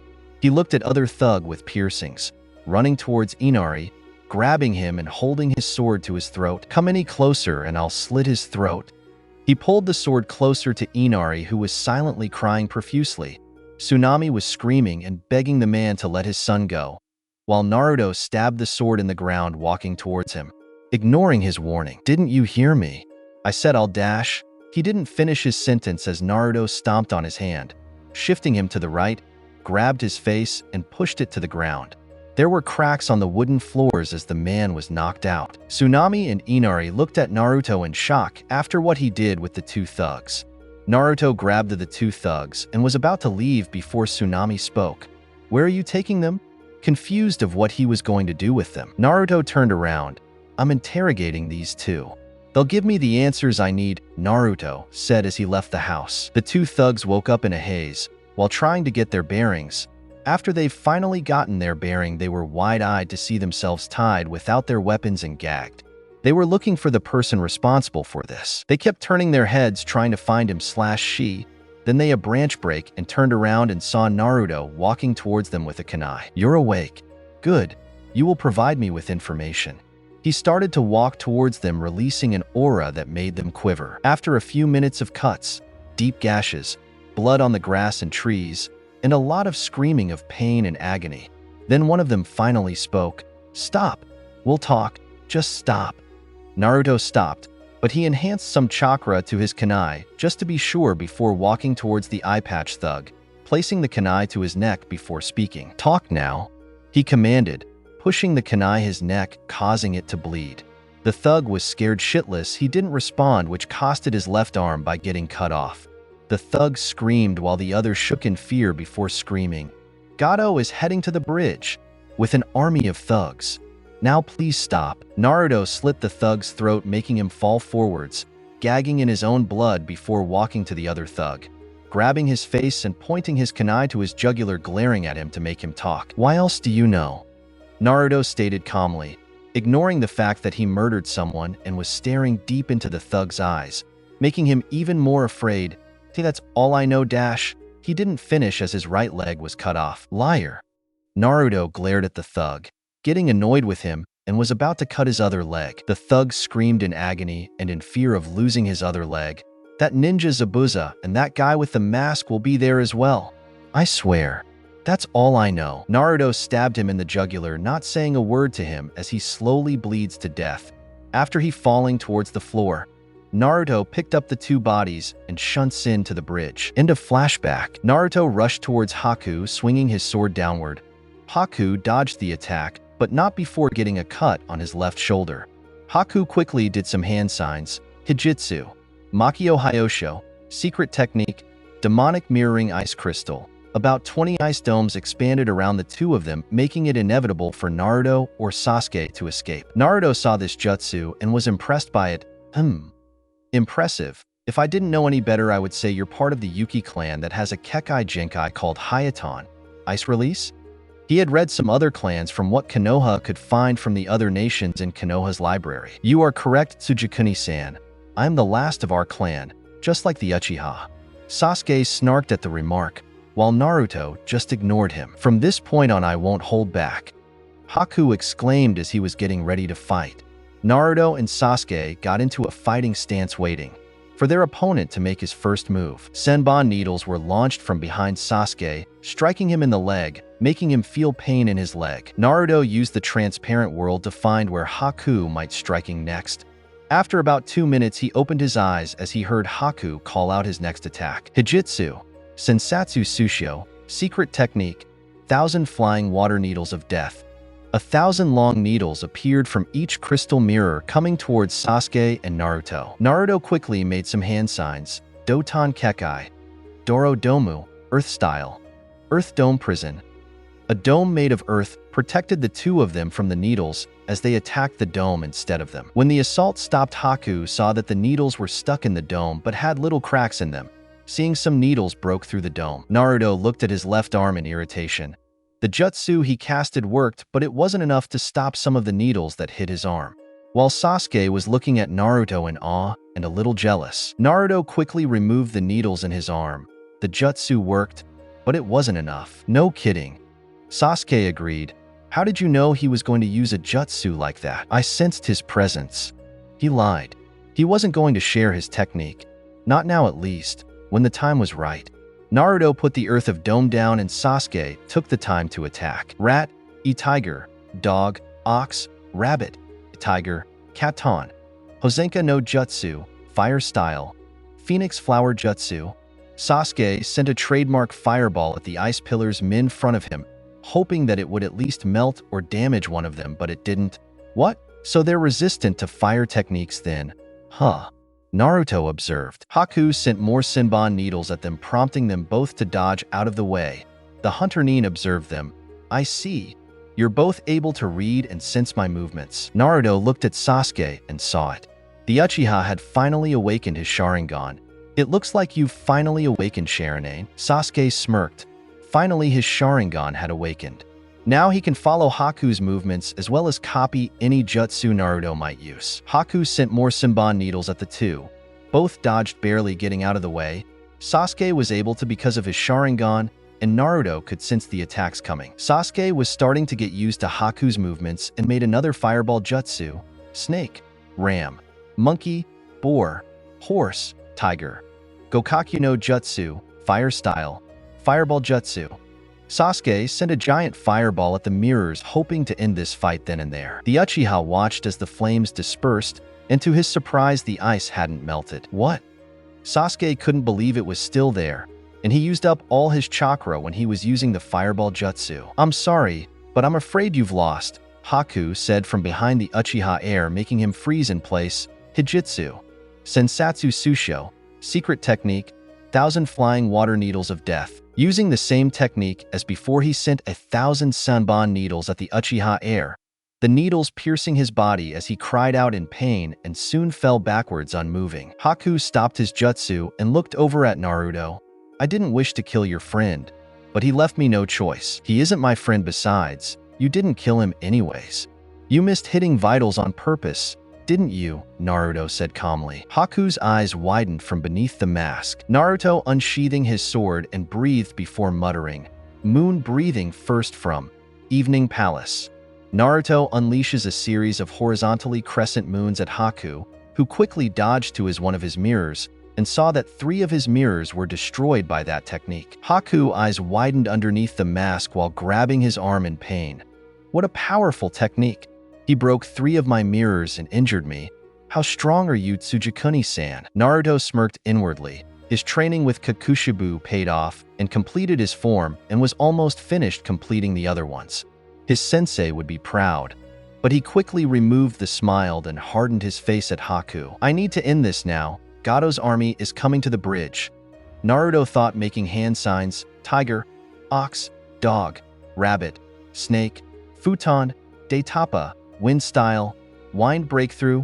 Sending a stream of wind from his mouth, he watched as the ice mirrors shattered and Haku flew away from him. His mask cracked and fell off his face. When he opened his eyes, Naruto was giving him a pity look. "You know, I had a feeling it was you who I was battling." Haku couldn't help but smile at him. "How did you know it was me?" "I sensed your chakra signature," Naruto told him honestly. "I sensed you had a strong chakra signature and knew that you were no pushover. And now here you are, fighting me and my teammate." Haku smiled, closing his eyes. "You're right. Your friend is still alive." "Yeah, I figured." Naruto smirked. He helped carry Haku before saying, "So this was your dream?" Haku nodded. "Yes, he saved me from my suffering, gave me a purpose in life. My dream is to fulfill his goals. I'm his weapon, his tool. My purpose is to serve him." "What about you?" Haku inquired. Naruto stood there for a minute, gaining all the information Haku told him. After half a minute he spoke. "My dream is similar like yours. I was alone, nobody helped me, no one wanted me until I was saved by my sensei. My father, as I told you before, my dream was to destroy the elemental nations, but to make it a better place for everyone whose lives have been ruined, tarnished, suffered, or destroyed by the nations. The place where everyone can be united as one. A place that has peace. That is my dream, whether it's taken seriously or not." Haku was a bit bewildered by his dream, but smiled nonetheless. "Then I wish you the best of luck on your dream, also a gift. If you manage to find some of my people in Kiri, please take them to your village of peace," Haku said while holding his left arm, transferring his Kekai Genkai to him. Naruto looked at Haku in confusion. "Why did you give me your Kekai Genkai?" Haku stared at him. "Because I believed in someone like you. If you do manage to finish your dream, please find my people, even if they're dead or alive." Naruto stood there before bowing slightly. "I promise you, Haku Yuki, I will find your people and take them to my village once I leave Konohagakure," stated Naruto. Haku looked slightly amused by the bow. Before they could speak, they heard what sounded like lightning at Kakashi and Zabuza's direction. They both looked at each other. "Goodbye, my friend. I hope you're happy at the other side," Naruto stated. Haku nodded before creating one final mirror towards Zabuza's direction. Kakashi had Zabuza cornered. He'd summoned his animals to trap Zabuza while holding him still. After that, he was going to finish the fight using his own jutsu. "How about we finish this, Zabuza? This time, I'll use my own technique." Kakashi started doing some hand signs before lightning started to shoot out of his hand. "Right on. Chidori, lightning style. Chidori." Kakashi roared as he ran towards Zabuza and was about to hit him in the heart when a mirror came in front of him and stabbed Haku. "Zabuza." Haku exclaimed in pain as he grabbed Kakashi's arm tightly before dying. Zabuza seized this opportunity to slice Kakashi in half, but he jumped, landing a few meters away from him. He placed Haku down to the ground, closing his eyes. How intriguing. Naruto saw the outcome of Haku's demise. He was a little upset, but quickly stirred his emotion back. He was about to walking towards them until Kakashi yelled, "Naruto, you stay there and watch. This is my battle." Naruto obliged and watched while Sakura was calling out to him. "Naruto, where is Sasuke-kun?" She questioned him. He didn't answer her, but pointed his thumb behind him. Sakura got the message and immediately ran with Tazuna as they went to see Sasuke covered in needles. Sakura was mourning the loss of Sasuke. Naruto didn't care and knew he was alive, so it didn't matter to him. Zabuza shifted his sword upward, trying to slash Kakashi with his sword, but Kakashi blitzes behind him. He tried swinging it sideways, but got stabbed in the arm with 2 kunai. Then they heard a voice by the last person they expected to see. Well, the so-called demon of the mist can't kill a bunch of ninja? How disappointing. Gato appeared along with a various amount of thugs behind him, who were smiling like a bunch of creeps. Zabuza snarled at the short man. Gato, what is the meaning of this? Gato smirked. Missing nin are very expensive, so I decided to cut you off permanently. Zabuza couldn't fight anymore, and Kakashi was low on chakra. This was the end of their battle. Gato's thugs were coming closer. Everything looked like it was about to end until Naruto spoke. You're not going to avenge your comrade. Naruto spoke. Zabuza looked at his direction. He's a tool, just like the rest of us. Naruto spoke calmly, his voice never wavered. That may be true, but he was your friend. He lived for you. You were the most important thing in the world for him when he threw his life away because he cared about you, and yet you threw him aside like he was nothing. Naruto stopped when he saw Zabuza trembling. You talk too much. Zabuza looked down, not looking at him. Your words cut deeper than any blade. I guess the both of us have failed, kid. Give me a kunai. Naruto grabbed a kunai underneath his kimono and threw it in the air. Zabuza caught it with his mouth and started running towards Gato. Gato got scared and ran behind his men. Don't just stand there. Kill him. Zabuza charged towards the thugs. He killed one of them by slitting their throat. The other he stabbed another one in the stomach. Zabuza was about to charge forward when he was stabbed in the back by a spear. A thug was about to stab him with a knife before his head gotten cut off by Naruto. Zabuza looked at him while Naruto nodded. Zabuza kept charging while getting stabbed in the back. Naruto killed some 4 to 7 thugs by slashing them in half or cutting their heads off. Zabuza finally reaches Gato and stabs him in the chest. You and I are going to hell, Gato. There are many demons there. Different sizes. I'll enjoy tormenting you there at the other side. Zabuza stepped on his glasses, then moved in front of him and swung the kunai to his neck, making Gato fall into the lake. Zabuza was about to land face first onto the ground, but Naruto grabbed by his chest and carried him by his arm. He looked at Naruto. Take me to Haku. Naruto carried Zabuza to Haku's corpse. He placed him down right next to him and walked away, leaving the two of them. I hope I'll get to meet you at the other side. The thugs tried to band together to kill the bridge and his bodyguards for killing their money loader. An arrow was shot in front of them, showing the entire civilians from wave at the bridge with weapons and makeshift armor. This is our bridge. A voice screamed at them as it was Inari wearing a helmet while holding a crossbow. After the rest of the thugs were taken care of, Kakashi and Naruto buried Zabuza and Haku on top of a hill with his sword on the right, and on the left was Haku's broken mask. They've prayed respectfully. They all went back to Tezuna's house and went asleep except Naruto. He created a clone to fake that he was asleep, then he went to the forest to practice his Hayaton. Kokushibo-sensei, have you known someone who can use ice? He asked his sensei. Yes, I know one person who can use ice. His name was Doma. Whilst Kokushibo wasn't fond of him, he was impressed by his power and skill. I know some of his moves, and you will practice them, understood? Hi, sensei. For the past week, Naruto had been secretly practicing his Hayaton as well as Doma's power. Today was their last day at Wave. The civilians were watching the team walking away while trying to find a name for the bridge. What should we name it? A woman asked. Tezuna thought for a second before saying, how about the Great Tezuna Bridge? Everyone booed at the name and Tezuna slumped a little before laughing. Then Inari said, how about the Great Michikatsu Bridge? Everyone loved the idea, and so the Great Michikatsu Bridge was born. Few months later, it's been a few months since Team 7's first C-Rank mission. They've been doing D-Rank much to their dismay. One day their sensei asked them to come early to show them something, but they should have known that Kakashi wasn't going to come early. 3 hours have gone by, and the team were starting to lose their heads. Sasuke's right eyebrow was twitching.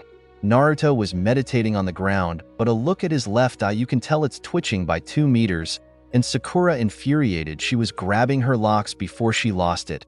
Where the hell is this guy? It's been 3 hours. Naruto and Sasuke made an eternal note to bring earplugs with them. A puff of smoke appears on top of a pillar where it showed Kakashi, giving the 3 of them a nice smile. Yo, sorry I'm late, I gotten lost in the path of life. Kakashi laughed sheepishly. Liar. Sakura screeched while pointing her finger at him. Kakashi ignored her. Anyways, the upcoming Chunin exams are starting, and I'd signed you 3 in. Kakashi gave them 3 papers. Sasuke smirked, thinking that this was his chance to show how strong he is. Naruto didn't care unless if there were worthy opponents to face. Sakura was starting to have some doubts, but immediately agreed after he teammates' faces. The 3 of them nodded their head at their sensei. Team 7 nominated for the Chunin exams. Flashback. Hiruzen had the Jounin gathered in his office to discuss whose team will be participating in the Chunin exams. All of the Jounin present here. Inform me who will be taking place in the Chunin exams? Kakashi took a step forward. I, Kakashi Hatake, nominate Naruto Uzumaki, Sasuke Uchiha, and Sakura Haruno. Kurenai took a step forward. I, Kurenai Yuhi, nominate Hinata Hyuga, Shino Aburame, and Kiba Inuzuka. Asuma took a step forward. I, Asuma Saratobi, nominate Shikamaru Nara, Choji Akimichi, and Ino Yamanaka. Kasumi took a step forward. I, Kasumi Noriko, nominate Momoko Kurosaki, Kagurashi Tahizo, and Ami. Irika's eyes widened. Hiruzen looked intrigued. All of the rookies taking place in the exam this year. This is a first. Yamato, who was a bodyguard for the Hokage, was also surprised by this. Wait a minute. Irika yelled. What wrong? Hiruzen turned to him. Nominating all of them for the exams are dangerous. You'll destroy these kids. Irika yelled. Maybe they need it, Kakashi said lazily. I know 2 of my students do. He was referring to Sasuke and Sakura. Irika glared at the man. The Chunin exams are grueling and some could end up dead. They're not ready to become Chunin yet. I became Chunin at the age of 6, Kakashi informed him, and became an ANBU captain when I was around Naruto's age. Naruto is nothing like you. Irika growled. Even though Naruto was cold-hearted and never cared for anyone, Irika still has hope for him. As his friend, Yamato nodded his head. Even though they never met face-to-face, he used to watch him when he won in ANBU. His transformation and coldness to everyone in the village, that didn't stop him from seeing hope in him. Furthermore, they aren't your students anymore, Irika, Kakashi added. They're considered shinobi now. Irika knew he was right, but still he couldn't help but feel worried about them. Yamato closed his eyes and sighed to calm down before speaking to the rest of the Jounin. I think they're ready. What? But Yamato, Irika looked him. This would be a good experience for them, Yamato said. The rookies won't get themselves killed. They're a lot smarter than that. I'm more worried about the foreign ninja that are participating this year. What do you mean about being worried about the foreign ninja, Yamato? Asuma questioned. Yamato narrowed his eyes. I mean, Amigakure, Sunagakure, Kusagakure, and Otogakure. Kakashi widened his eyes in shock. Hokage-sama, you allowed Suna to take part in the exams? Knowing that their relationship with Suna were on tight ropes. Hiruzen nodded. I did. However, I don't think they'll try anything and focus on the exams. I hope. End of flashback. Where are the exams taking place? Sasuke questioned. At the academy, room 301. The Jounin told them. Naruto and his team started walking towards the direction to the academy. Kakashi was worried Sunagakure, Amigakure, Otogakure, and Kusagakure were both taking part in this exam. For Suna they didn't worry because they have an alliance, while the other 3 they didn't have an alliance with, and that makes them dangerous. While walking halfway there, they heard a scream and turned their heads to the left to see a guy wearing all black, holding something on his back, and was wearing purple paint on his face. He was grabbing a brown-haired kid wearing goggles and a blue scarf. Next to him were 2 other kids just like him wearing goggles on his head. There was a kid wearing glasses and had snot running down his nose. The other was a girl whose hair braided by the sides. Brats like you need to or punished. The man cocked his fist back, ignoring her sister's plea to stop. He was about to punch him when a kick landed on his stomach, causing him to drop the kid and cough saliva and slump to the ground on his knees. The kid landed on his butt and scooted far away from the 2 of them. The man glared at the Naruto while he glared back at him. Who are you? The girl with 4 ponytails glared at him while standing in front of her little brother, who started to get back up. Naruto ignored her question. Children of the Kazekage, Temari and Kankiro of the Sand. Quit pathetic picking on children half your age. Naruto mocked at them, while the 2 glares intensified. How do you know us? The woman named Temari pulled out her hand out and grabbed her weapon behind her. Naruto ignored her yet again, which infuriated her. How dare he ignore her? She was about to use her fan when Naruto spoke. "Bring your friend out of the tree." Temari, Kankuro, and his team who arrived looked at him quizzically. Before turning at the tree, seeing a red head on the trees made the two Suna Nins turn to fear. "Jie, Gaara." She started to stutter. Gaara looked at Kankuro annoyed. "Kankuro, you're an embarrassment to our village." Kankuro looked scared. "But Gaara." Kankuro was stuttering to talk before. He was interrupted by Gaara. "Be quiet. I won't let you embarrass us any longer." He snarled at him before looking at Naruto, who looked rather amused by the event. "I'm sorry for my brother's foolishness." Gaara apologized to Naruto but didn't care. "I don't care about your apology. Keep those two animals on a tighter leash so they don't make mistakes like this. You're lucky I got here in time before your moronic brother punched the Sandame's grandson," Naruto stated while crossing his arms. Kankuro and Temari looked offended being called animals, only to pale when they realized they were about to hit the Sandame's grandson. Naruto walked away with his team and were about to walk away when Gaara spoke. "Who are you?" He didn't refer to anyone. Sasuke thought that he was talking to him, so he spoke. "I'm Sasuke, Sasuke Uchiha." He boasted arrogantly. Gaara looked at him annoyed. "Not you, him." He pointed at Naruto, which hurt Sasuke's pride a little. Naruto stared at Gaara intensely, not saying anything for 2 minutes before speaking. "Michikatsu Michikuni." Gaara nodded his head. "I look forward to meet you in the exams." Michikatsu Tsujikuni. Gaara walked away with his siblings while Naruto walked away with his team, ignoring the three kids. Team 7 arrived to the academy and departed with Kakashi to go inside the building. Naruto noticed something as they walked up the stairs to the second floor. A feeling of eeriness that you'd only get when you're submitted to a genjutsu or feel one nearby. He felt it and hummed, "So it's going to be like that. What are you babbling about, Narabaka?" Sakura questioned in annoyance. Naruto looked at her. "Use your head, you imbecile," which earned a tick mark from Sakura and was about to retaliate when Sasuke spoke. "So you sensed it as well." Sasuke smirked himself. Sakura was confused and looked back and forth in between them. Naruto sighed and pinched his nose over this girl's stupidity. "There's a genjutsu up ahead, which means the exams have already started." Sasuke smirked. Sakura didn't say anything. Naruto didn't say anything but had a look of glee in eyes. "Please let us through." Sasuke and Sakura saw a boy with bowl-cut hair and wearing a green spandex was begging to get inside the room along with a girl who had her hair tied up in buns, wearing a pink shirt and green pants. "We're doing you two a favor," the man before him said, who was obviously a Chunin himself, pushed the boy roughly, making him fall on his behind. "You'll just end up dying anyway." Naruto was bored and was about to head upstairs, but Sasuke decided to open his mouth. "You should stop this pathetic display of jinja." He got the attention of the genin present. "Imbecile," thought Naruto inwardly. They could have just walked away and not say anything, but he had to open his mouth and show off. "We're supposed to be meeting in from room 301, not 201, Sasuke smirked. "We could sense your genjutsu easily." Naruto sighed in annoyance, not wanting to be here any longer. Sakura didn't say anything because she didn't even sense that there was a genjutsu being used, but Naruto and Sasuke did. Was she really that far behind? The Chunin growled and moved to engage at Sasuke and Taijutsu, and the Uchiha responded in the same kind of manner. The man sent a punch while Sasuke sent a kick that would have made contact of if Naruto hadn't used the palm of his hand to smack the man's hand away and grabbed Sasuke's ankle. Naruto sighed in irritation. "Save your strength for the exam. You've wasted our time as enough as it is." He let the Uchiha's ankle go and walked up to the stairs to the correct room, already irritated as before.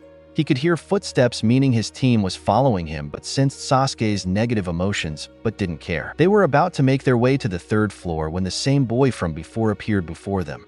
His eyes landed on Sakura and blushed. "You're Sakura Haruno. I am Rock Lee. Please go out with me. I will protect you with my life."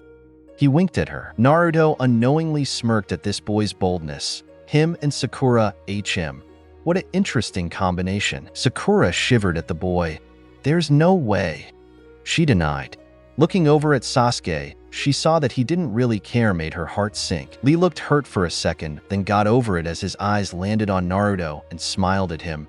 "It's you, the Rookie of the Year. You're Naruto Uzumaki, right?" Naruto narrowed his eyes at the last sentence. "No, there is no Naruto Uzumaki. That name died 9 years ago." A Michikatsu Tsujikuni, stated Naruto emotionlessly. Lee bowed. My apologies. I've heard that you were strong and were able to defeat a hunter nin. You're a worthy ninja. Naruto didn't say anything for a few minutes, but he eventually cracked a small smirk on his right lip. Thanks. He was curious about Lee. You're something else yourself. You're strong. Lee's face brightened up at the compliment. I thank you for the compliment, Michikatsu. You're truly a youthful person. He grabbed his hands. Please be my rival. Naruto thought about it for a moment. He didn't want this weakling as a rival, but if he refused his request, he would have kept chasing him to accept his rivalry and would foil his plan, so leaving no other options. He finally agreed, fine, I'll accept your rivalry. Sakura was stunned, and Sasuke was shocked. He never thought in a million years that Naruto would take someone as this guy as his rival. Humph, there's nothing strong about this guy. Naruto turned to him. Then why don't you fight him and test that theory of yours? What? Sasuke narrowed his eyes at him. You and Lee will spar right here, Naruto said. Me and Sakura won't interfere. Is that all right with you, Lee? Lee's eyes brightened with excitement. Yes. Thank you very much, Michikatsu-san. Naruto nodded. We'll get out of your way then. He walked away with Sakura following him. You do realize that Sasuke-kun is going to beat him, right? Sakura told him, not understanding why he thinks Lee has a chance. If that's what you truly think, then you need to watch how this turns out. He may look weird, but he isn't a pushover, Naruto told her. Sakura didn't comment and simply turned to watch the spar. Humph, this will be easy, Sasuke said arrogantly. Lee got into a stance. Let us begin. Sasuke smirked and charged at Lee, who narrowed his eyes. He's coming. As soon as the Uchiha was close enough, Lee disappeared from view and kicked the Uchiha right in the gut, sending him flying towards the room. Sakura's jaw dropped, not believing what she saw, while Naruto was a little impressed. He didn't sense any chakra from Lee, not a single drop, which tells him that ninjutsu and jinjutsu is out the league for him, so he using pure taijutsu. Sasuke's taijutsu skills weren't bad, but saw the display Lee was using and knew that with Lee, Sasuke was out of his league. That bruise will hurt his ego for a while, but whatever, Naruto stated while blinking in boredom. Sasuke got up slowly and glared at the boy and was about to charge at him again, but Lee disappeared from sight and appeared before the Uchiha again. Konoha Senpu, Leaf Hurricane. He got Sasuke again, sending him rolling on the ground. Sasuke got back up, his Sharingan active, making Sakura smile. The Sharingan. Now Sasuke-kun going to win. Sakura smiled. Naruto snorted at that comment. I doubt it. What? Sakura growled. The Sharingan can copy the person's jutsus and read their movements, but it's useless against someone like Lee. He said cryptically. What are you talking about? He rubbed his temple with his right hand. Just watch. Sakura was glaring at him. Naruto saw this and released a little ki at her, making her scared a little. I suggest you watch who you're glaring at, brat. She nodded her head rapidly and turned back to the fight. Sasuke's Sharingan was active, making him smirk. I'll be able to read his movements now. His eyes widened when Lee disappeared from sight again, appearing before the boy, kicking him upwards before appearing behind him. Kagebuyo, dancing leaf shadow. Sasuke's eyes widened. How? How is he so fast? Lee was about to use one of his techniques, but a man looking exactly like the boy stopped him from using it, separating them both. Naruto caught Sasuke and dropped him on the floor next to Sakura, who was fretting over him. Lee, you should know better than you use that here. The lookalike chided. Yes. My apologies, Guy-sensei. Lee bowed in apology. Naruto couldn't help but see a seeking suspicion from the man. You're Might Guy, aren't you? Ah, you must be the 3 students of my eternal rival Kakashi. I assume he told you who I am. No, I read your bingo book, Naruto stated. Guy slumped a little. I see, no matter. I look forward seeing you 3 in the exams, Guy told them before grabbing Lee's shoulders and disappearing into a whirl of leaves. Room 301. Team 7 entered the room and was immediately exposed to a wave of killing intent being sent by their direction. Sasuke and Sakura felt uncomfortable seeing different shinobi glaring at them, mainly Aim and Odo. Naruto wasn't fazed by the killing intent after being trained by Kokushibo and the Kyuubi. He'd gotten used to it. He simply walked past his teammates and leaned against the wall, crossing his arms. The chakra he sensed felt like water and earth.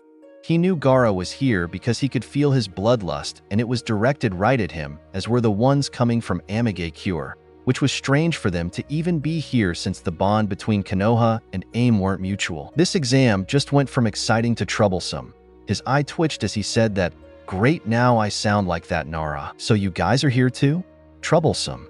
Shikamaru sighed as he was approaching to Team 7 with Choji, who was eating chips. "Sasuke-kun, there you are." Ino jumped on his back. "Hey, get off him, Ino pig." Sakura yelled. "Oh, you're here too, billboard brow." Ino smirked. "What did you say?" Sakura growled. Naruto sighed. "How annoying. I can't even think how those two worthless girls are kunoichi. They'll end up dead if they continue to be like this." "Found you. The gang's all here." A booming voice echoed as they saw Team 8 walk up to them. "In Naruto-kun." Hinata muttered quietly, tapping her fingers together. Well, if it isn't giant forehead and flower dork. How you shorties been?" A female voice says mockingly, making the two stop and look at her. "You." Ino and Sakura screeched while pointing their finger at her. "What are you doing here?" "Ami." Saying the last sentence in distaste and disgust. Ami had purple hair reached under her neck with her left side, reaching halfway down to her back while tips of her hair stranded on her sides. She was wearing a fishnet hid her C-cups under a white haori while hiding under a cloak.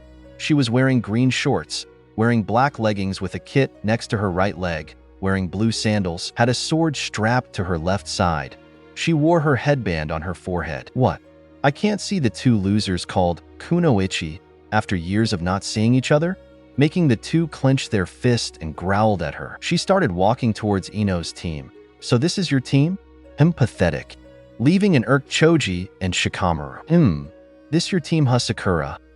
Ami saw Sasuke and was about to touch his cheek when her hand was slapped by Sakura, who was seething at her. "Don't touch him." Ami smirked. "Ho, so this is your Sasuke-kun. He doesn't look like much and looks a little weak." Which irked Sasuke a little. "Where's your other teammate?" Ami looked at Sakura, who glared at her, not saying anything to her. "I'm right here." Ami looked at where the voice and caught her breath. She looked at the handsome man who were taller than her. She was 5 feet 11 inches. He is 5'13". Everything about him made her blush. The kimono, the long hair, his demeanor, and the mark on his face made him look even more handsome. Ami was starting to feel high heels for Naruto. Hi, I'm Ami." She stuttered and tried pulling out her right hand to shake with. Naruto saw this and pulled out his hand, shaking hers. "Michikatsu Jakuni." Unknowingly, a spark connected with them. Blush a little. Naruto quickly hid his blush and went back to his stoic and emotionless face. While Ami was still blushing, her teammates saw this and smirked before they were going to say anything. Naruto spoke. "Ami, you've seemed to know my comrade at a personal level. Do you perhaps know this imbecile?" Sakura glared at Naruto for being called an imbecile. "Yeah, I knew her and her bratty friend since we were 6. Ami smirked before she could say more. A man walked towards them. "You should be more quieter." A man approached them. He had silver hair that was in a low ponytail, glasses, purple shirt, pants, sporting purple arms set on each wrist. He had a Konoha headband on his forehead. "You guys rookies that are fresh out of the academy, right? I suggest you draw less attention to yourselves. This isn't exactly a playground, you know." All the ninja at the room were glaring at them. The rest were sweating a little while Naruto ignored them. Kabuto smiled. "I suppose I can help you all though. I mean, you are rookies after all. You're acting just like how I used to be. So this your second time taking part in the exams?" Sakura asked, a bit hesitant. "No, this is my 7th time actually. The Chunin selection exams are held twice a year, so this also makes it my 4th year taking the exams." Kabuto replied with a small smile. Kiba whistled about how he sucked if this was his 7th try. Naruto raised a brow. 7 times making it into the exams. He couldn't have failed so many times. Even someone with half a brain couldn't fail many times. But nonetheless, he didn't care because it was his business and Konoha could be destroyed for all he cared. "Since you guys remind me of myself, I will show you what I have gathered for the exams," he said, taking out a deck of cards. "These are Nin info cards. I have gathered information on every participant in the exam." "Do you have information on any individual?" Sasuke asked, interested while shaking Ino off him. Kabuto smiled. "Worried about someone?" "Of course, the info I have on some of the competitors aren't all that perfect, but I have them. Even all on you guys. Just tell me who your target is, and I'll tell you." Gaara no Sabaku, Rock Lee, and Michikatsu Tsuchikuni. The rookies were also curious. They wanted to know who Naruto was and why he wants to call by that name. Oppu, you know their names already, takes the fun out of it. Kabuto said, shuffling the cards, only bringing out 3, holding them away from Sasuke. Just show me, Sasuke demanded. Quite impatient, aren't you? Kabuto smiled, reading the card. I'll start with Rock Lee. He's a year older than you all. Mission history: 85 complete D rank missions and 13 completed C rank missions. Sensei is Might Guy. Teammates are Tenten Higurashi and Niji Hyuga. While his taijutsu skills are off the charts, his skills in ninjutsu and genjutsu are non-existent. He read the other card. While he was doing that, Sasuke and Sakura looked over at Naruto, who was talking to Ami, much to Sakura's dismay. Did he know that Lee used nothing but taijutsu? If so, why didn't he tell them? Next is Gaara Sabaku, youngest child of the Kazekage. Mission history: 18 completed C rank missions, 6 completed B rank missions, and 4 completed A rank missions without getting a single scratch on him, but it's best to keep that himself. His teammates are Temari and Kankuro Sabaku, who are also his siblings. I must say I'm impressed, Kabuto said. Naruto, who was listening, was quite impressed. He didn't get scratched on his first C rank mission, so it's best to keep that to himself. And lastly, Michikatsu Tsuchikuni. Kabuto revealed the card and was about to read the information before he stood silent. The rookies took notice of this. Well, Sasuke said, impatiently waiting for any information about his teammate. It's blank, he replied as he was looking at Naruto. There's no information about him, everything is blank. Naruto ignored the looks he got from the rest of the ninja and rookies. Anyways, even though there are a lot of competitors here taking the exams, but the contestants you should avoid in the... Kabuto spoke, but was cut off by Naruto. There are no other strong contestants. The rest are weak. They are nothing but annoyances, Naruto said a little too loud. All the contestants hear him, but Naruto didn't care if they did. A team of sound genins didn't take Naruto's words kindly. They were going to him who was weak. Everyone looked at Naruto like he was insane. Are you crazy? Ami shouted while pulling on his kimono, pulling him back and forth. Naruto grabbed her hands to let go of his kimono. He felt the presence of the people and quickly made a staff out of earth and whacked the man's metallic arm to his side. Naruto narrowed his eyes at the Odo Nins. Try pulling that stunt again, and I won't hesitate to end your pathetic lives. Naruto glared at them while they narrowed their eyes at him. A puff of smoke appeared at the front, getting everyone's attention. There stood a man wearing a blue headband on his head, scars on his face, wearing a long black trench coat, gray uniform, and gloves. That's enough, you maggots, the man bellowed, shutting them up. You, Odo Nin in the back. Do you want to get disqualified before the exams even begin? Sorry, we were a little too excited. The one with the bandages apologized. He glared hard at the 3, then looked around the room. The name's Ibiki Marino. I am the examiner for the written portion of the exams. I'm going to say this once. Any fighting during this portion will not be tolerated. Disobey that rule, and I'll make you wish you stayed in your mother's womb. Understood? The genin nodded their heads. Ibiki smirked at all of them before saying, Welcome to hell. The rest of the proctors in the room will show you your seating charts arraignments. Once you've sat down, I'll explain the rules, Ibiki said. The proctors led the genin to their arraigned seats. Naruto sat next to Hinata and Momoko, who was smirking at him. He was still amused by him flirting with Ami, while Hinata was blushing while looking at him, tapping her fingers. He ignored them while thinking what he was going to do with the test. Since he knew half of the answers, then he had an idea. Before Ibiki couldn't explain the rules, he took out a kunai and tossed it without anyone noticing, aiming right at the door to the room, making it blow up a little, getting their attention. He felt 3 chakra signatures leave the room, making him smirk. He had already done what he needed to know. Now all he had to do was wait. Ibiki looked around the room, wondering who threw it, but the genin looked completely surprised, almost shocked. He merely started explaining the rules. Listen up. Before we begin the exams, I'm going to explain the rules. Questions will not be tolerated, and I'm not going to repeat myself either, so don't bother asking. Naruto couldn't help but sweat drop. Must be the no-nonsense type. First rule, you maggots will start with 10 points instead of 0. The test is made up of 10 questions with each one worth a single point. If you answer the question correctly, you get to keep your 10 points, but if you get a question wrong, then you lose a point. Second rule, this is also a team test. Whether you pass or not depends on how your whole team does. Third rule, Anyone caught cheating 5 times by the proctors will be immediately disqualified. One of the proctors looked at them with a smug, "We'll be watching you like hawks, so don't even think about cheating." Everyone present in the room gulped. Something's not right about that rule. Why tell us this unless they want us to cheat? No, they want us to cheat without getting caught.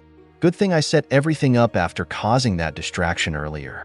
Naruto mused. One last thing, Ibiki smirked. If one of you is caught cheating 5 times, then your whole team fails. Sasuke's eyes grew wide. What did he say? Sakura yelled inwardly. Now begin. Ibiki said. Naruto flipped over the paper waiting for his clone to get to work. One of the Chunin, pretending to be one of the people taking the test, was waving an annoying fly away from him. It finally landed on the table, giving him the opportunity to smash it with his hand. Stupid fly. He grumbled. Little did he know that the fly he squashed was one of Naruto's clones that hinged into a fly.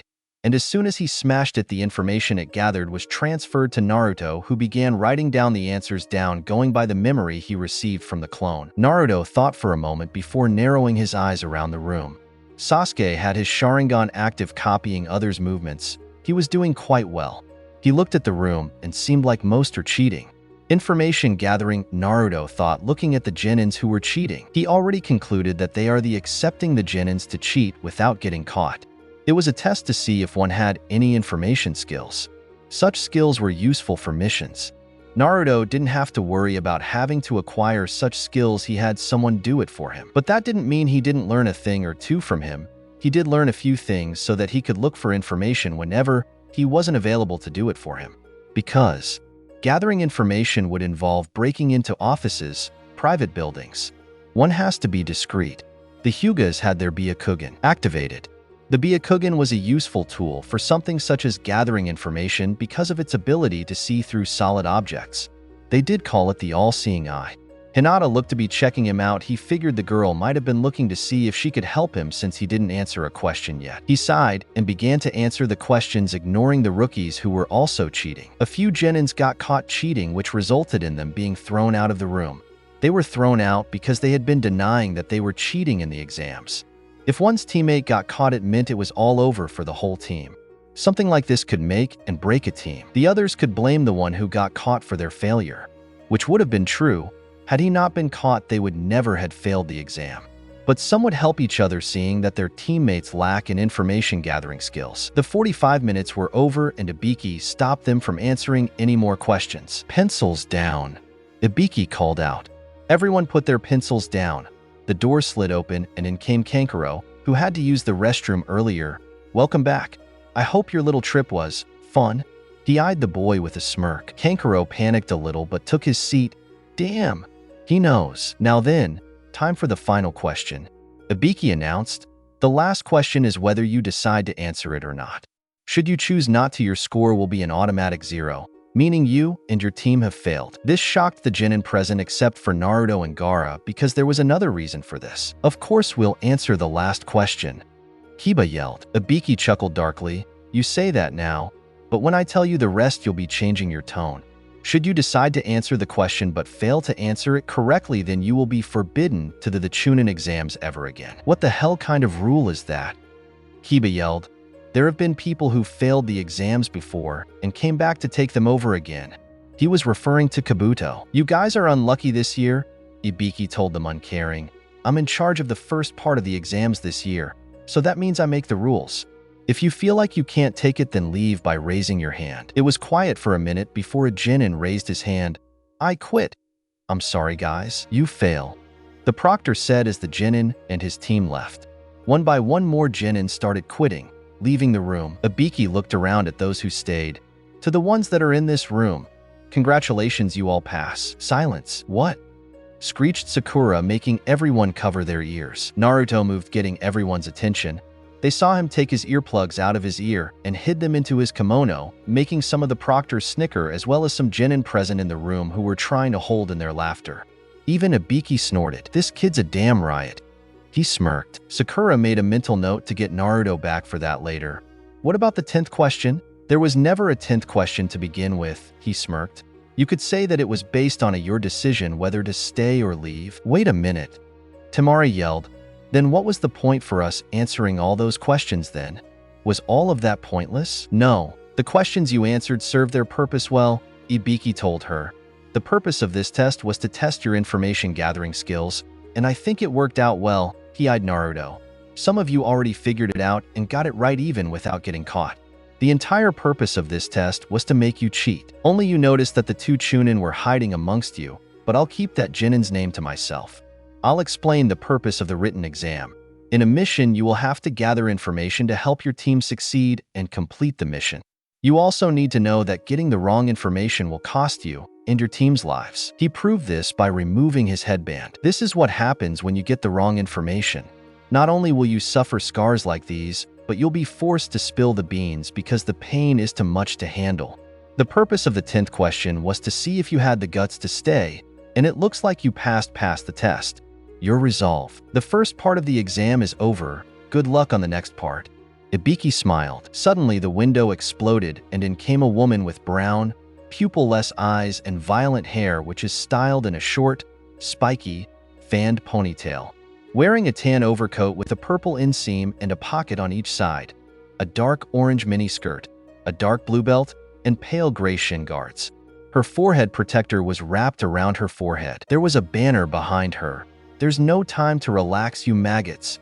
The sexy Anko Mitarashi has arrived. She did a pose. Ibiki rolled his eyes. You're early again. Anko eyed those who were left. Heh, there's still a few left. You're losing your touch, Ibiki. The man actually smiled. There are some impressive ones this year. Oh, really? She eyed them with a predatory smirk. We'll see about that. Follow me, you maggots. Time for the second part of the exam. Meet me at training ground 44.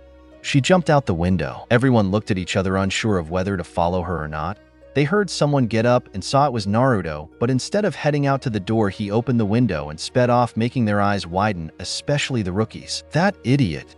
Shikamaru thought, following after him. He knew he was strong and all, but still. The rest of the Konoha genin followed him while the others walked through the door. Naruto blinked as he saw the forest. It was behind a fence and gave a bad vibe to all the genin. There were warning signs all over the fence.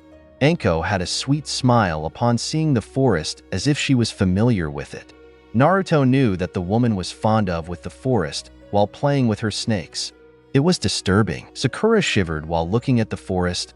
Why does the second part of the exam have to be this? It doesn't look that bad to me. Kiba commented, with Akamaru agreeing with him with a bark. Anko smirked and launched at him while tossing a kunai that scratched his cheek, already appearing behind him with another kunai right to his throat. It's always the loud ones that die first. She smirked, licking the blood off from his cheek. Kiba shivered at the woman's tone, as did Akamaru. Anko sensed movement behind her. Turning around, she saw a genin from Kusa who had the kunai she threw in her tongue. Excuse me, but I believe this is yours, Proctor-san. Anko eyed her for a second, then smiled. Thanks, and word of advice. I suggest you be more careful. It's not smart to sneak up behind. I might kill you. The Kusa genin smiled. My apologies. The sight of blood has me a little bit excited. Also, your kunai cut my hair as well. She handed Anko the kunai and backed away. Well, looks like we've got some bloodthirsty ones this year. Anko commented, appearing back at her original spot. Listen up. For this part of the exams, each team will receive either the Scroll of Earth or Heaven. In order to pass, you need to obtain both scrolls and reach the tower that's in the middle of the forest to pass. So out of all teams, only half could pass. Naruto said. Heh, that would be on a good day. Anko smirked. Normally less than half of the teams here would pass. Part of it because of the forest or just plain bad luck. The most important rule is that you don't open the scrolls until you reach the tower. Why is that? Sasuke asked. Because that would be telling. Anko grinned. You'll be in the forest for 5 days. 5 days? What about food? Choji freaked out. You're on your own in that department, big boy. Anko shrugged. The forest has plenty of food, from animals to plants. Just make sure they don't come after you. Oh yeah, each of you are to sign these forms. She held a stack of papers up, and the proctor gave them all to the genin present. Take the waivers and sign them. The genins signed the waivers. Some were hesitant to do so, but everyone signed them and handed it to Anko. She'd given each team a scroll, but did it in a way that no team would know which team held a Heaven or Earth scroll. This would avoid a team going to a specific team. It would cut down the numbers because a team would take a scroll from another team they have defeated even though it's the same as theirs. She didn't tell them yet. Final words of advice: don't get killed, she said with a maniacal grin that had the Chunin think she wanted them to kill each other. Each team went away to their assigned gates and got ready for the second test. Forest of Death. Team 7 was currently jumping from tree to tree trying to find some teams at least, but so far they haven't come across any at all. Sasuke decided to act as team leader, even looking at Naruto as if to challenge him by saying something, but he had other things in mind, like Kusa, Aim, Team 6, the Odo Nin that attacked him, and that other ninja from earlier. Naruto felt a presence at the 12 different teams. A feeling he knew too well. He had to know if they've had that technique. And that other Kusanin was staring at them, specifically at Sasuke. What she wants he has no idea and doesn't care. Unless if she's a nuisance tries to stand in their way, he'll end her. They stopped and stood on top of a branch. What should we do? Sakura questioned. Isn't it obvious? We search for some teams. Sasuke snorted at her question. Naruto turned his head to the left side of the forest. What's wrong, Naruto? Sakura looked at him. Some annoyances that won't go away have been following us, he said. They should come out of the shadows now that they have seen we stopped. He set his eyes at the girl. Despite the fact they have only been walking, the girl looked like she wouldn't last 2 minutes in a fight. What's wrong, the plan? Sasuke asked with a smile. They've always gotten well together when they planned against their enemies. Everyone cooperated. Even Sakura valued Naruto's opinion. But after the mission was over, they would flip a switch and be a completely different team. Sakura should stay behind. You and I will remove the nuisances. It wasn't a plan. Naruto never made a plan against someone he knew he could defeat without any trouble. Sasuke nodded. Sakura was not a fighter in their team. It was best to leave her behind so that she won't become a burden while they fight. It would be troublesome to let her fight, as they would have to constantly check if she was faring well in her fight. It was something neither Sasuke or Naruto would rather not have to do. They didn't wait too long as the 3 shadows dropped from the trees and stepped closer to them. The one in the middle has a huge grin on his face. On their forehead protectors, the 3 were Rain Ninja from Amigakure, village hidden in rain. I see that you have finally noticed us, the boy in the middle said, clearly the leader. He looked amused by the fact that they were noticed. Sasuke scoffed. We knew you were following us all along. He said, well, he didn't know that they were being followed, except Naruto knew, and that what mattered most. Naruto was a part of their team, so it's Naruto that they knew. The smirks on the AIM Genins didn't falter. They stayed in place, like the news didn't surprise them. Oh ho! It doesn't matter though. Surrender the scroll and hand us the girl. The leader of the AIM team said with a malicious grin, looking at Sakura. Sakura shuddered at the grin. She brought her hand over her chest, trying to comfort herself. She was thinking of what could happen if she was taken by the AIM Genins. They would surely do unspeakable things to her body, a body she cherished and taken care of so that Sasuke would do whatever he pleased. Her body was meant for Sasuke and only Sasuke. Sasuke smirked and gotten into a stance. We'll be the ones taking your scroll, and if you want to get to Sakura, you'll have to go through us. Naruto sighed in annoyance. He really hated fighting people that couldn't compete with him. But since the AIM Genin seemed serious about fighting, he would toy with them a little bit before finishing them off later. He didn't bother to take a taijutsu stance as he started walking towards the AIM Genins, getting Sasuke to follow him. Who wants to go first? They didn't answer. Then Naruto wanted them to. You first? He dashed towards the AIM Genin with Chunin speed. The AIM Genins stood in their positions and held them firmly, waiting for their attack. Naruto appeared in front of the Genins, so did Sasuke. He kicked the leader in the face, sending him flying away before turning his attention to the other. Sasuke stared at his opponent with a smirk. He felt excited about the challenging that presented itself to him. His opponent charged at him foolishly. The Genin tried to hit him in the face, but Sasuke dodged and landed a kick on the Genin's right shoulder, sending him flying. The AIM Genin gritted his teeth as he felt Sasuke's foot crashing into him. The kick hurt really badly. He wasn't given any time to dwell on the pain as Sasuke appeared before him. Sasuke gutted the Genin hard with his fist. The Genin clutched his chest in pain. Sasuke didn't stop with the assault as he let loose another punch that connected with his opponent's ribs. A hard kick to the temple followed his punch. His opponent was sent crashing into the tree bark. The AIM Genin tried getting up. He felt winded due to the knocks he'd received from Sasuke. Sasuke was still standing there while looking at him with a smirk. Are you going to give up? With his Sharingan activated, his opponent couldn't land a hit on him as he was able to predict his movements. He deactivated it. He no longer needed it. Never! His opponent yelled as he charged at him with his right hand raised. Sasuke sidestepped the attempt to punch him. He kicked the Chunin on his stomach, making him cough out blood and saliva. He didn't let him fly away as he quickly grabbed his hand and punched him in the chest, making the Chunin cough out more blood. Sasuke slammed his opponent down to the ground, creating a small crater. His opponent wasn't out cold yet, but was barely conscious. He sighed and gave his opponent a knockout punch to the face. He felt slightly out of breath. Naruto looked at opponent while staring at him before deciding to charge at him with a kunai in his hands. A kunai was swung to slice his cheek. Naruto dodged the kunai and created out his wind sword. He wanted to ensure that he didn't get cut and didn't want to use his sword on someone barely worth his time or breath. His opponent continued trying to pierce him with his kunai while Naruto blocked and dodged their attempts to hit him. He threw his right punch at Naruto, dodged not even trying. He finally got tired of playing and knocked off the Chunin's kunai from his hand. His sword sliced through his opponent's chest and blood was gushing from the wound. The wound wasn't deep, but it was enough to make him bleed and cause him pain. The Chunin gritted his teeth in pain. Naruto moved closer to him and gripped his neck before slamming him to the ground, creating a giant crater where the Chunin hit. The power of the slam was enough to make him out cold. Naruto looked at his other opponent. Do you wish to fight as well? The Chunin shook his head vigorously. Naruto disappeared from view and appeared behind the Chunin.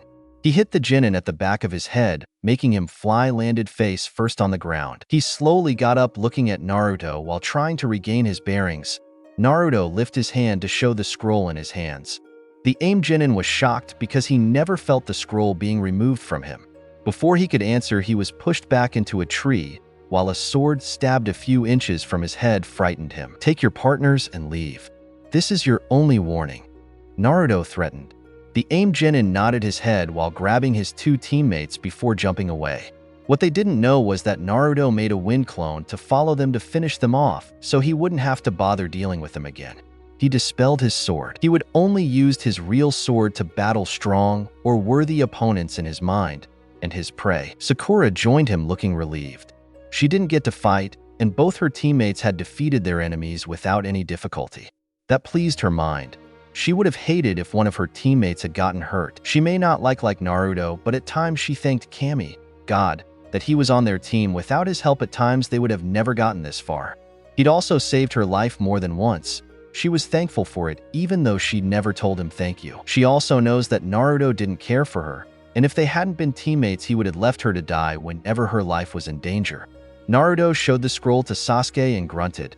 They've obtained an Earth Scroll, but they needed a Heaven Scroll to pass this exam. Naruto kept the other Earth Scroll in case if they lose theirs, or in exchange for a scroll they want. Naruto looked at both his teammates and sighed.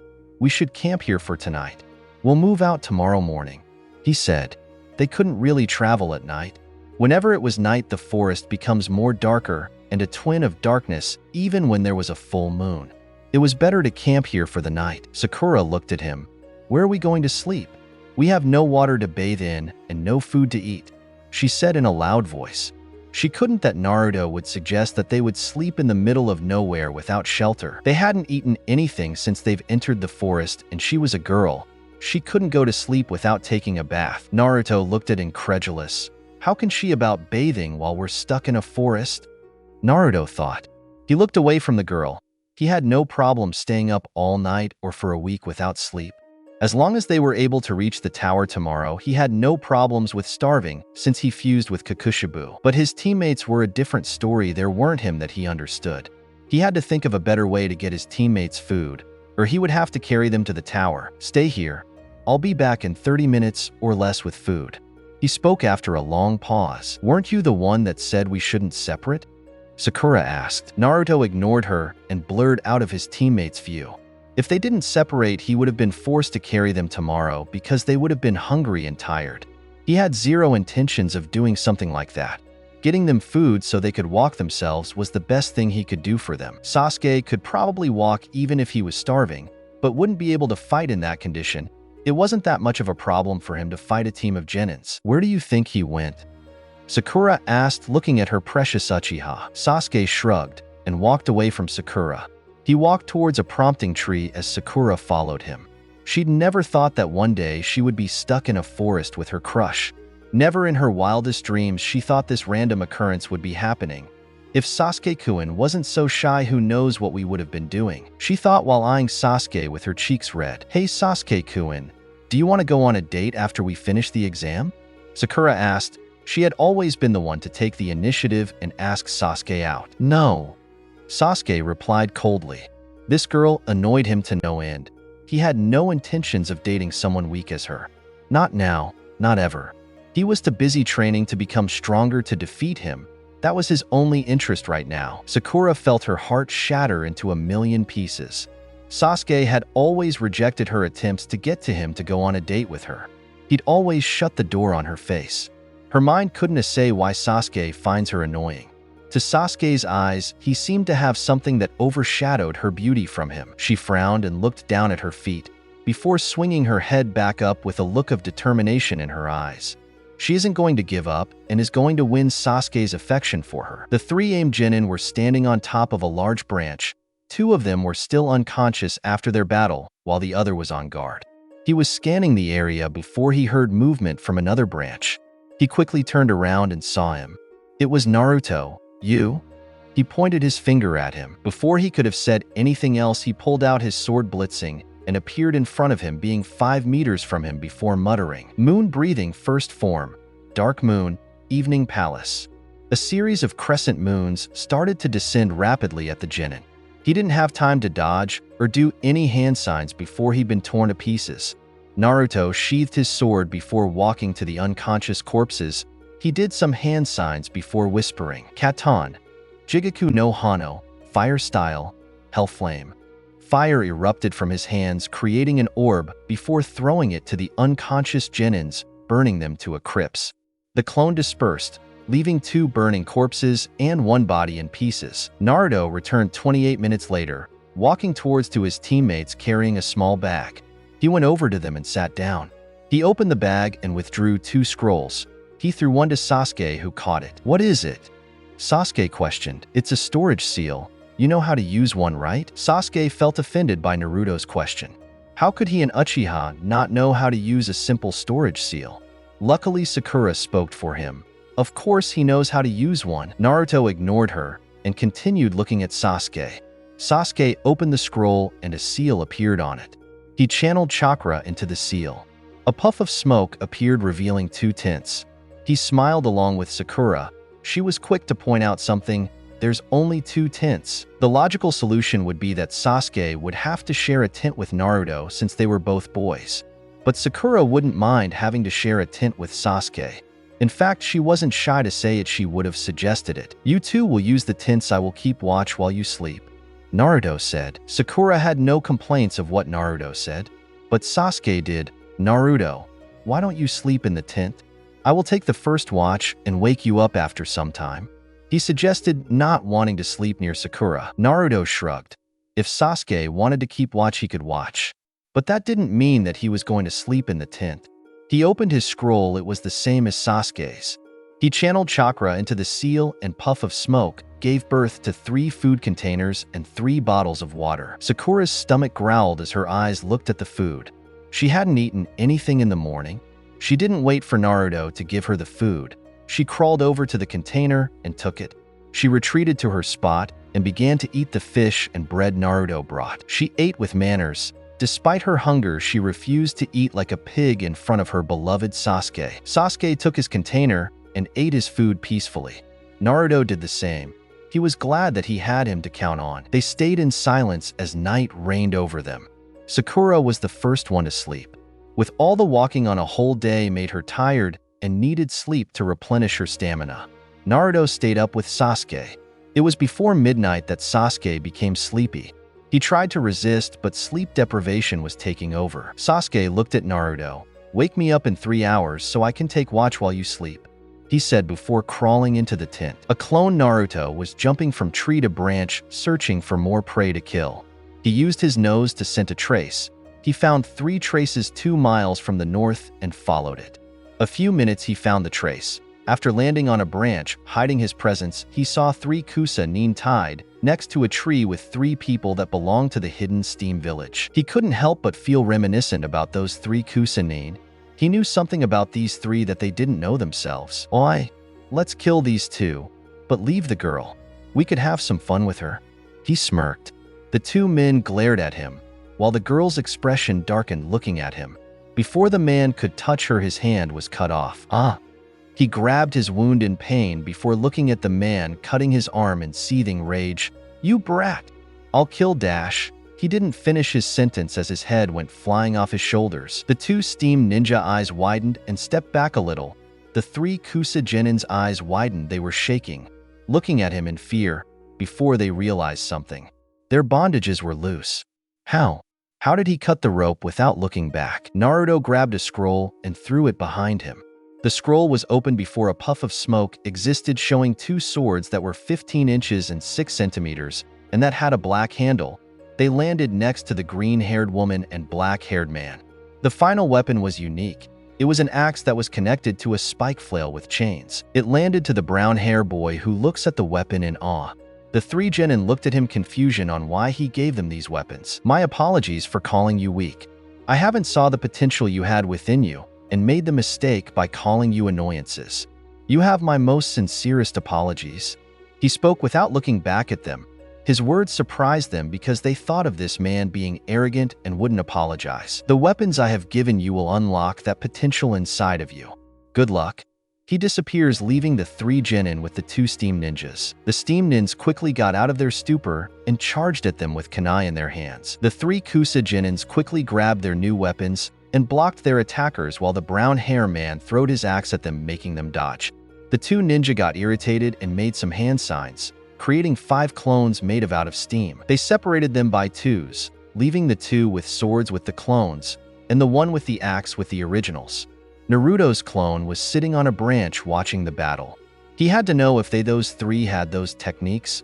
Kokushibo-sensei, do you feel it? He spoke to his father figure, who nodded his head. Yes, I feel a similar reminiscence aura coming through them.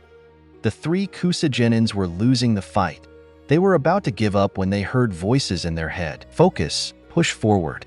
They stood their ground and charged at them, while the voice in their head grew louder. Say it. Wind/stone breathing. Dust whirlwind cutter/serpentinite bipolar. They shouted. 2 whirlwinds attacked the clones, shredded them. They sustained cuts and damage while screaming in pain. They've dispersed. The axe and flail were thrown in a circular motion, drilling into the opponent, leaving 2 holes in their chest, killing them quickly. The 3 of them stood there not believing what they just did. They heard clapping sound and turned around to see who it was. It was Naruto. Naruto was amused by their display. He'd never thought that there would be other breathing users other than him. This put a smile on his face, knowing this information. Perhaps this test won't be boring after all. He walked towards them before stopping 5 meters in front of them.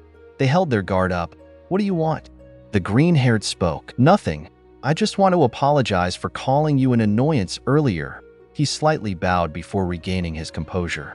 He grabbed a scroll of earth out of kimono and 3 different scrolls with different writing and threw it towards them. They grabbed it, looking at him in confusion and a little suspicious. Why? Why would you give this to us? The green-haired spoke. Their stances still weren't wavering at him before he spoke. You're strong. You have potential to defeat half of the genins in this exam. I gave you a little boost, and as a reward you get an earth scroll and different techniques to use. He answered, shocking before smiling at him. The Kusa genins smiled at him. Thank you, the brown-haired said. Naruto nodded and started to walk away before stopping and looked towards them. Michikatsu Ujakuni, he said. The brown-haired spoke. I'm Kazo Yakusho. The one on the left is Hideo Junsuna. The one in the middle is Kashiwa Hain. Naruto nodded at the information. I look forward seeing you 3 in the preliminaries. He blitzed, leaving the 3 alone. He's kind of cute, Kashiwa thought while blushing a little. Kazo saw the blush on her face and smiled deviously. Huh? What's this? Is Kashiwa having a crush on Michikatsu-san? He teased before receiving a punch to the gut. No, you baka. She denied while her blush increased. Hideo shakes his head. "Come on, let's find an area to sleep for tonight." They nodded and searched for a place to rest. Morning, Naruto woke his teammates up as it was time to move on towards the tower. They couldn't waste any more time sleeping. They've already wasted enough time already. Sasuke looked at Naruto. "Why didn't you wake me up? Did I tell you when I was going to you up? Besides, I already tried, and you're heavy sleeper." Naruto replied, earning a small glare from Sasuke. They were about to hit the road when Sakura spoke. "Hey guys, what about the tents? Aren't we going to need them if we don't reach the tower before the end of the day?" "We'll make it," Naruto said, looking at the tents and at Sasuke. "Burn them with a fire jutsu." Sasuke didn't like taking order from Naruto but complied anyway and did a fire jutsu to burn the tents. They hopped onto the trees and made their way to the tower. A few hours later, they had been traveling for 3 hours. It wasn't non-stop. They've allowed to take a few breaks to allow Sakura to regain her strength. Had it not been for the girl, they would have covered a lot of ground by now. It annoyed both Naruto and Sasuke and the number of breaks they had to take because Sakura always got tired of running after a few minutes. Sakura was by no means a stamina freak like Naruto.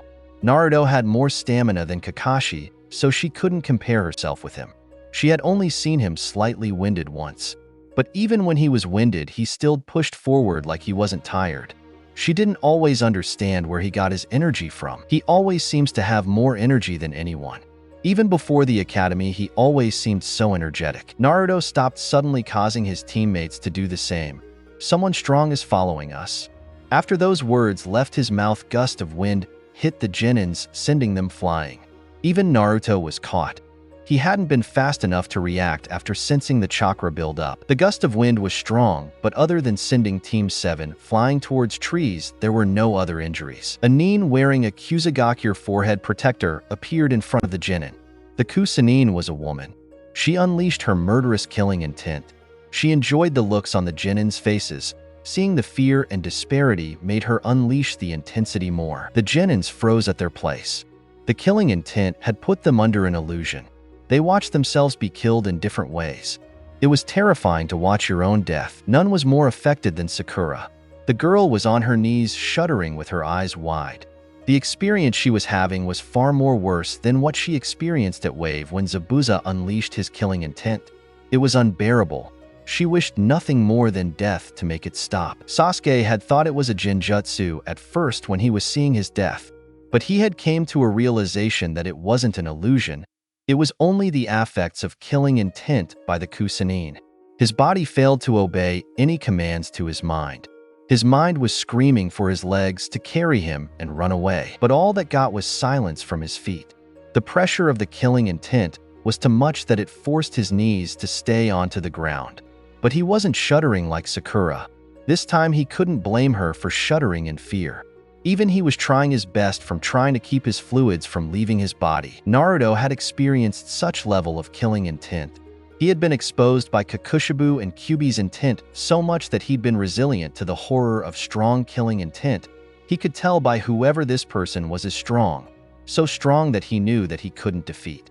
Soon, after sweating a few bullets, he shrugged off the killing intent and looked at the Kusanin with an unreadable expression. The Kusanin looked at him amused by seeing him shrugging of her killing intent. She could have done worse than she was doing at the moment, but she chooses not to. Her tongue escaped from her mouth and extended to a length that no human should.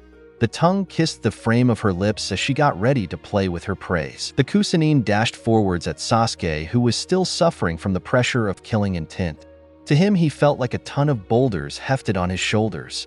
Upon seeing the Kusanin charging at him, Sasuke took out a kunai and stabbed his leg to wear of the killing intent. His plan worked as he recovered and jumped away in time to avoid being hit by the Kusanin. He jumped on a tree branch and stared back at the Kusanin. Naruto found himself staring at a yellow, silted eye of a large snake. The snake's eyes shined with a glint of malice as its fangs extended from its mouth. The snake rushed at him at fast speed. His attention was now taken away from Sasuke and the Kusanin. He jumped to avoid the snake's mouth. The snake followed him. Its head crashed into a tree he was on, destroying it. Naruto wondered what a snake was doing here. Of all the times it chose to attack him while his team was being attacked at the same time. It was too much of a coincidence. He sheathed his sword and rushed at the snake. Naruto jumped up onto the snake's head. while the snake tried to shake him or his head, but Naruto held on firmly. He channeled fire chakra to his blade and stabbed the snake's head. The snake hissed and shook violently.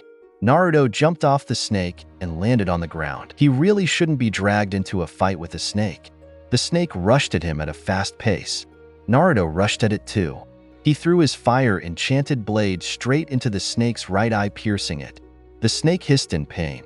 Naruto rushed at the snake and jumped onto its head again.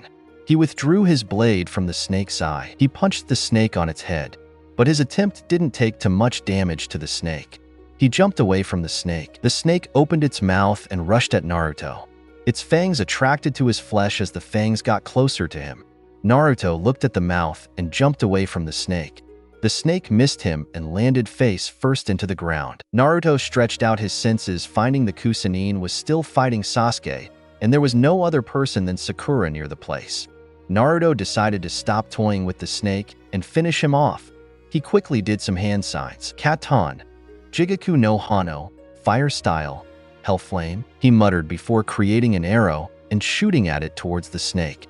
The snake hissed in pain, inflicting on by the flames. The snake began to roll uncontrollably on the ground while the flames kept burning it. Naruto looked away from the snake. He was glad that his test worked out perfectly. He blurred away. Had he stayed a bit longer, he would have noticed the snake bursting into a puff of smoke. Sasuke stared at the Chunin and then at Sakura. She seemed to have been doing fine. He saw a snake chase after Naruto.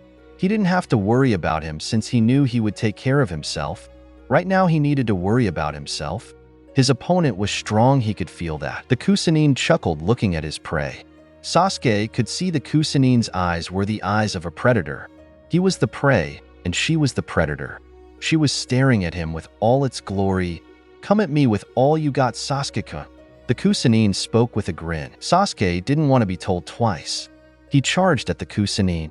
The Chunin blocked a kick that was directed to her temple. Sasuke tried to kick the Chunin again, but his attempt was blocked again.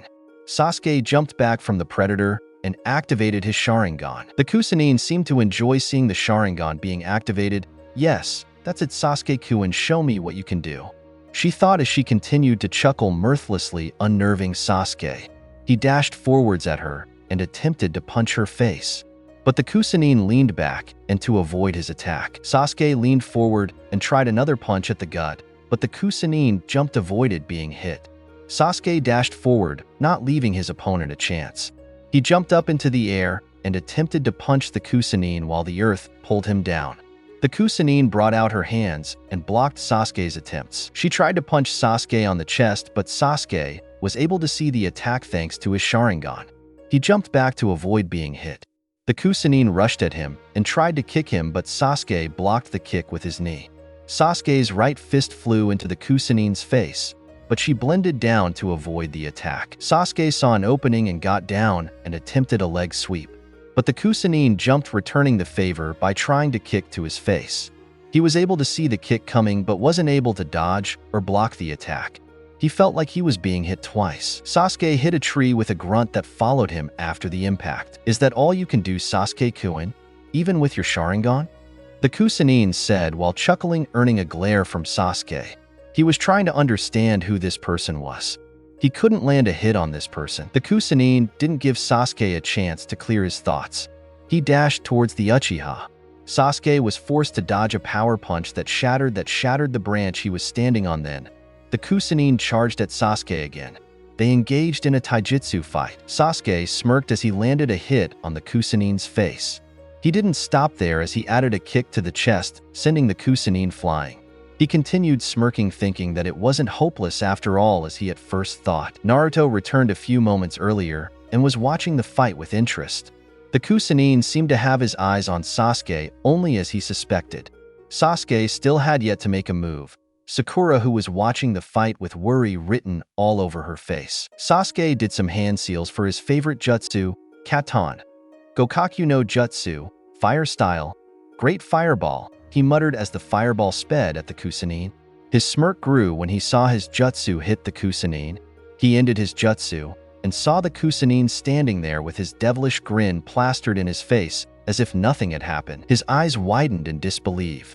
It shouldn't have been possible for someone to take on that jutsu head-on and still stand there as if nothing had happened. He watched the Kusanin's skin begin to peel off, revealing a pale skin. The Kusanin blurred out of view and appeared behind Sasuke. Sasuke was kicked hard in the back and was sent crashing towards a tree. Sasuke grunted as he hit the tree. He got up panting and looked back at the Kusanin. The Kusanin looked at Sasuke with calculating eyes. Sasuke was indeed a skilled young boy. She had proven it, and her eyes liked and witnessed of what she saw from him. Naruto took the time to announce his presence before Sasuke got killed, but he felt that the Kusanin was just playing with Sasuke. He felt that if the Kusanin wanted to kill Sasuke, she would have done it already. She had many opportunities to inflict serious damage to him but didn't. It was making him answer a lot of questions. First it was the snake, now it was this. There were only questions that he felt worthy of being asked at the moment. His eyes traveled towards the Kusanin. "Who are you?" Naruto stood there still staring at the Kusanin, waiting for an answer. He truly was curious as to who this person was. It wasn't every day that one found such a strong person in the Chunin exams. With the power that Kusanin had, he shouldn't have been Genin. And there was also this person's clear interest in Sasuke Uchiha. The Kusanin wasn't the only person interested in Sasuke. There was also Kabuto, who showed interest in Sasuke at the first part of the exams. "I'm the one who should be asking the questions, Naruto-kun," the Kusanin replied, sounding amused. Naruto inwardly irked at the name, but didn't show it. He stood there staring at the Kusanin before sighing. He wasn't going to get the answers he requested. By the way look of things, the Kusanin just wanted to play around with them. He could always join and have some entertainment as well. Naruto charged at the Kusanin, engaging the Kusanin in a taijutsu battle. He tried punching the Kusanin in the face, but she jumped back to avoid Naruto's punch. Naruto followed her and tried kicking her as a follow-up to his dodged punch. The Kusanin caught his attack with little effort. Naruto was expecting something like that, so in quick movement his fist connected with the Kusanin's face, sending her flying away from him. Naruto didn't stop with his attacks as he dashed towards the Kusanin with jounin speed. She was worthy for it. Naruto appeared in front of the Kusanin and pummeled her to the ground. With both his hands, she was sent crashing down and created a crater upon impact. Naruto jumped onto a tree branch and looked at the Kusanin. She got up from the crater and looked at Naruto with a malicious smile. "So the rumors about you were true, Inarda." Naruto looked at the woman carefully. She didn't seem to have taken any damage or even bothered by his attacks at all. She looked to have brushed them off like it was nothing. He had thought it would cause a bit of damage, even if it was little. The Kusanin charged at Naruto and tried to punch him in the chest, but Naruto blocked her blow with his hands. She tried to kick him with her right foot. She landed a powerful kick on his chest, making him crash towards the tree hard. The Kusanin appeared in front of him again. "You're better than Sasuke-kun, but I have no interest with you at the moment," the Kusanin said, punching Naruto hard in the stomach. Naruto grunted. He felt the punch connect with his gut. He coughed a bit of saliva and fell on his knees while clutching his stomach in pain. The Kusanin turned her back on him and looked back at Sasuke. Sasuke stood there watching with wide eyes. He hadn't seen anyone manhandle Naruto. Whenever he'd seen Naruto fight with an enemy, he'd always win each time. He had never been beaten with ease, like he'd been some kind of weak genin. He started to fear for his life now. If the Kusanin could defeat Naruto with ease, despite the face that Naruto was superior to him, the Kusanin turned to Naruto again and kicked him in the temple, sending him flying.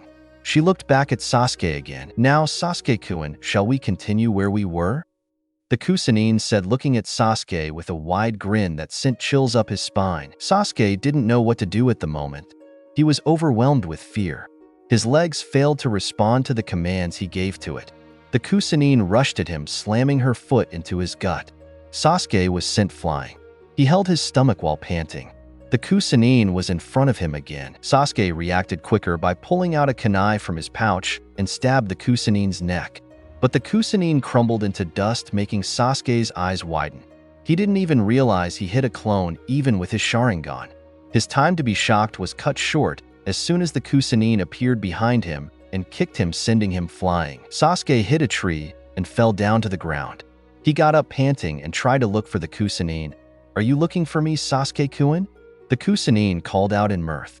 Sasuke gritted his teeth in frustration He was unable to find the Kusanine anywhere despite hearing her voice. He was also getting beat up, something that he hated with his Uchiha pride. Naruto looked from the tree as he recovered from his fight with the Kusanines. He replaced himself with a clone and hid somewhere he couldn't been seen. He did it in a way that no one could see him. The clone remained on the tree, acting beat up while he hid. He used the transcendental world and his senses to see where the Kusanine was hiding, but she couldn't see him nor sense him. He had hidden himself in the shadows. He didn't want to use it, but had no choice. He used his Uzumaki Kekai Genkai and started to build blue flames from his hands. He concentrated on the Kusanine, finally locked onto his target. He shortens the flames to create a round ball, and once he was finished, he threw it at the Kusanine. He muttered, "Harubarizu, Hellblaze." The blue flames engulfed the Kusanine. She wasn't able to sense the built-up chakra in his hands to dodge the attack. As the blue flames began to eat her body, she fell down from the tree she was concealing her position at. She fell to the ground while screaming in pain. The blue flames' heat began to increase, and there was no way to extinguish them. Once they'd been caught in them, they were surely going to die, unless the flames were put out by the person who ignited them. She stopped rolling on the ground and her mouth opened. Another body came from her mouth looking perfectly fine, but the body was different from the Kusanine. Naruto turned off his Kekai Genkai and dispelled his clone. If what he saw shocked him, he hid it well. He walked up to the clearing and looked at the black-haired male with pale skin and yellow eyes. Orochimaru. Orochimaru looked at Naruto with his malicious grin firmly in place. That jutsu that had hit him was defiantly not an ordinary jutsu. Had it not been for his ability to shed his skin, he would have been turned to dust by the blue flames. He would never want to get hit by the jutsu anytime soon. The flames devoured his body instead of burning. A normal fire would have given him third-degree burns. It made him curious. If he wasn't mistaken, that those flames could rival the Uchiha's black flames that could only have been used by the Manjikyu Sharingan. He had researched everything about the Sharingan and thus knew about the jutsu. He looked at Naruto with calculating eyes. It wasn't Sasuke who had used the jutsu. Sasuke had yet to awaken the Manjikyu. He didn't sense any other presence close by, which means it had to be Naruto who did the jutsu. But that only begged a question. How? What kind of jutsu did Naruto use? It wasn't the black flames the Uchiha use, and it wasn't a fireball jutsu either. So what? He couldn't understand how Naruto was able to do that. On the outside, he looked like he was enjoying something, but on the inside his head had been triggered and unable to find any answer. The only way to get answers was to do it the easy way. An interesting jutsu, Naruto-kun. Can you tell me how you did it? As far I know, those flames can rival the Manjikyu's flames. Naruto wasn't going to answer his question. The answer he would give Orochimaru would just make him curious. He wasn't going to make him more curious about him. Doing like that would be a waste of time for him. He didn't want to share his secrets or powers to him.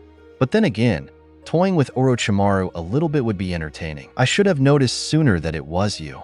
It wasn't a coincidence that a snake attacked me just after you made your presence known. They are your summons, Naruto said.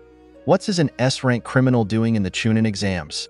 He brushed off Orochimaru's curiosity about his jutsu. Sakura was now shuddering.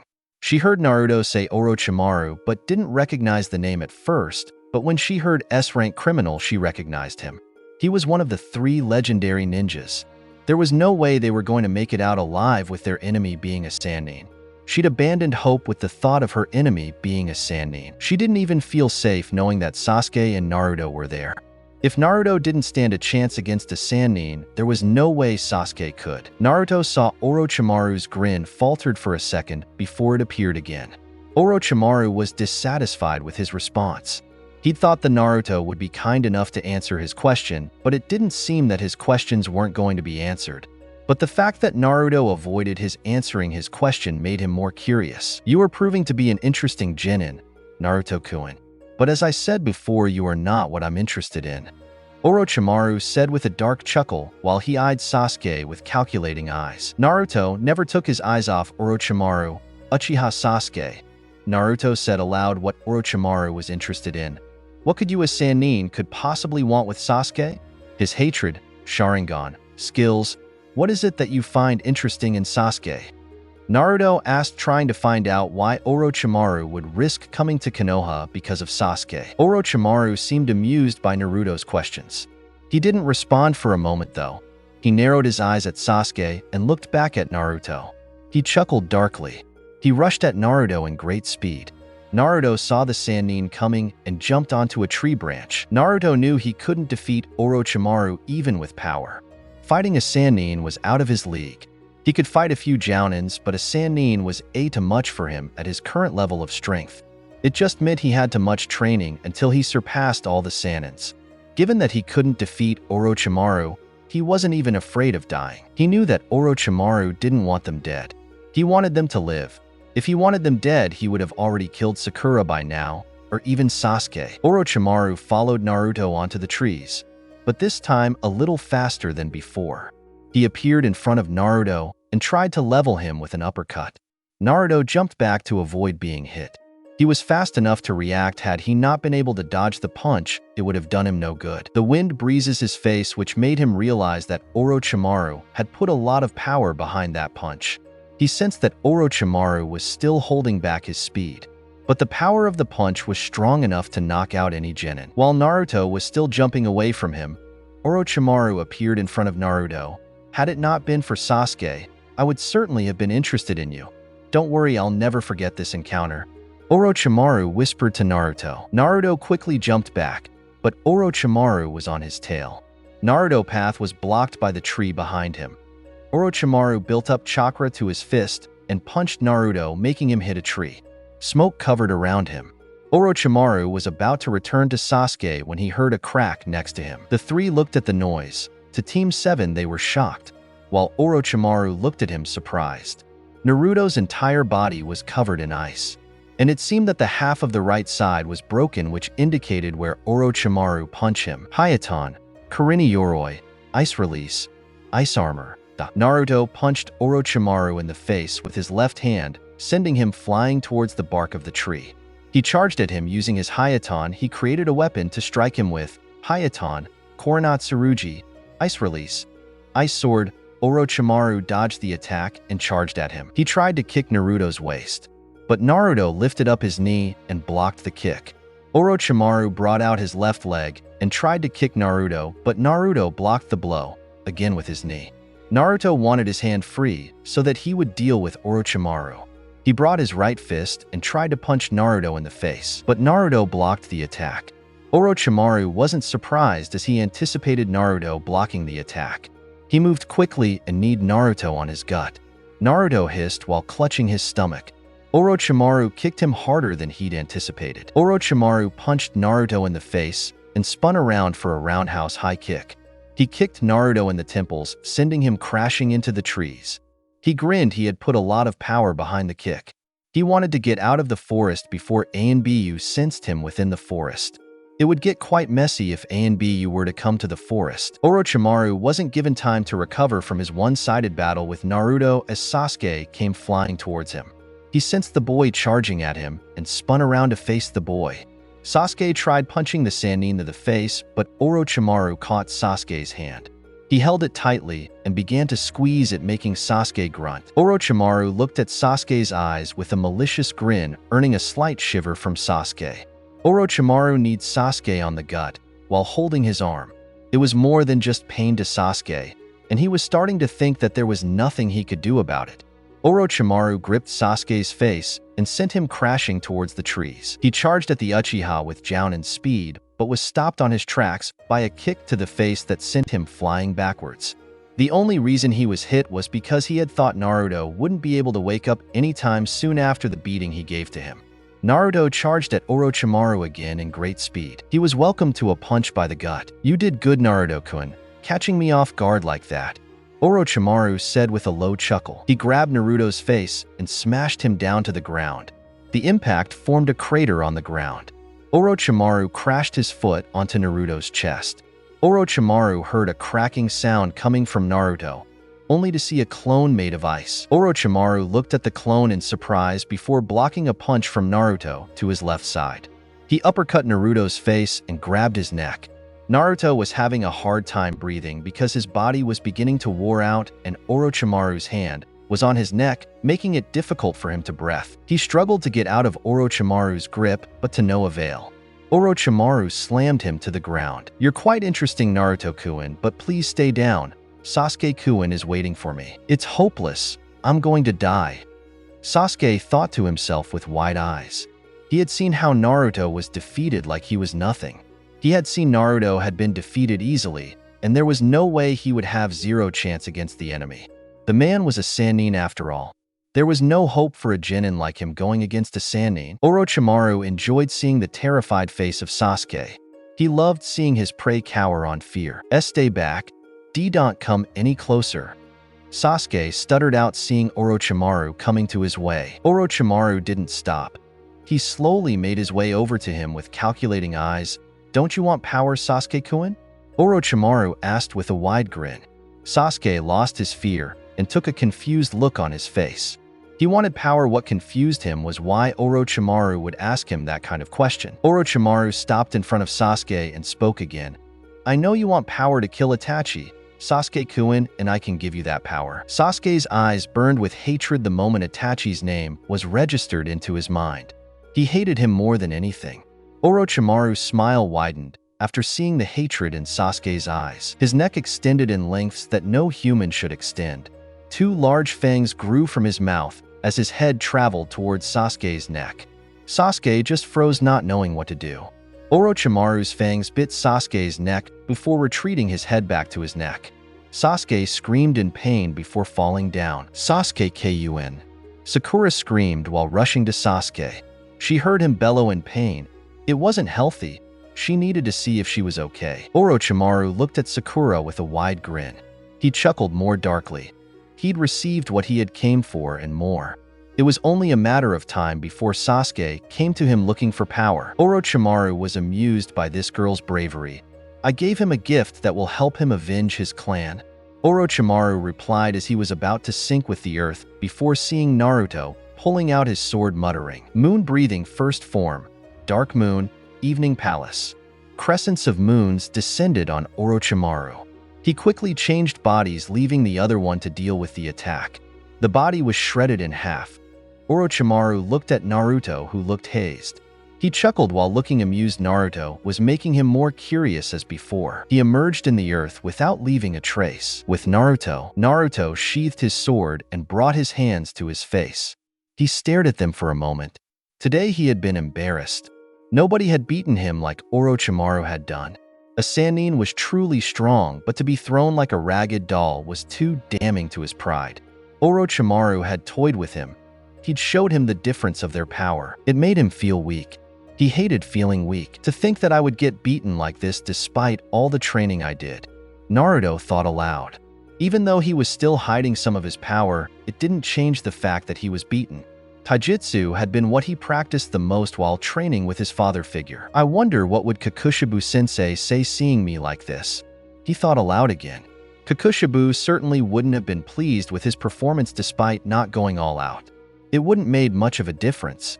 Orochimaru was more stronger than he was. When he thought he was going all out, Kokushibo had told him he'd go all out against the Hashiras. To surpass Kokushibo, he had to focus on training instead of trying hard to be Chunin. Naruto shook his head and got up. His body was beat, but he could last a few more hours. He dusted himself up and wiped the blood off his mouth. He walked over to his teammates. Naruto looked at his teammates. Sakura was kneeling beside Sasuke, who looked unconscious. He walked over to them and inspected Sasuke. Sasuke didn't have much damage to his body, unlike him. There was a strange seal on his neck. He figured that it must have been Orochimaru's cursed seal of heaven. With Sasuke unconscious, he would have to be carried if they were able to get to the tower before night started. Sakura looked at Naruto. She didn't know what to say after watching him get beat up. His kimono was torn up, his right sleeve had been ripped and was ragged. Besides all that, he looked like someone who had just went through a rough beating. Naruto picked up Sasuke and placed him on his shoulder. He looked at Sakura. "Let's head straight to the tower. I don't want to spend another night in this forest," he said. Sakura nodded, as she didn't want to spend another night in this forest. And going to the tower now was a good idea, since they would take Sasuke to a medic. She felt his body heating up. If he was sick, they needed to take him to a medic for treatment.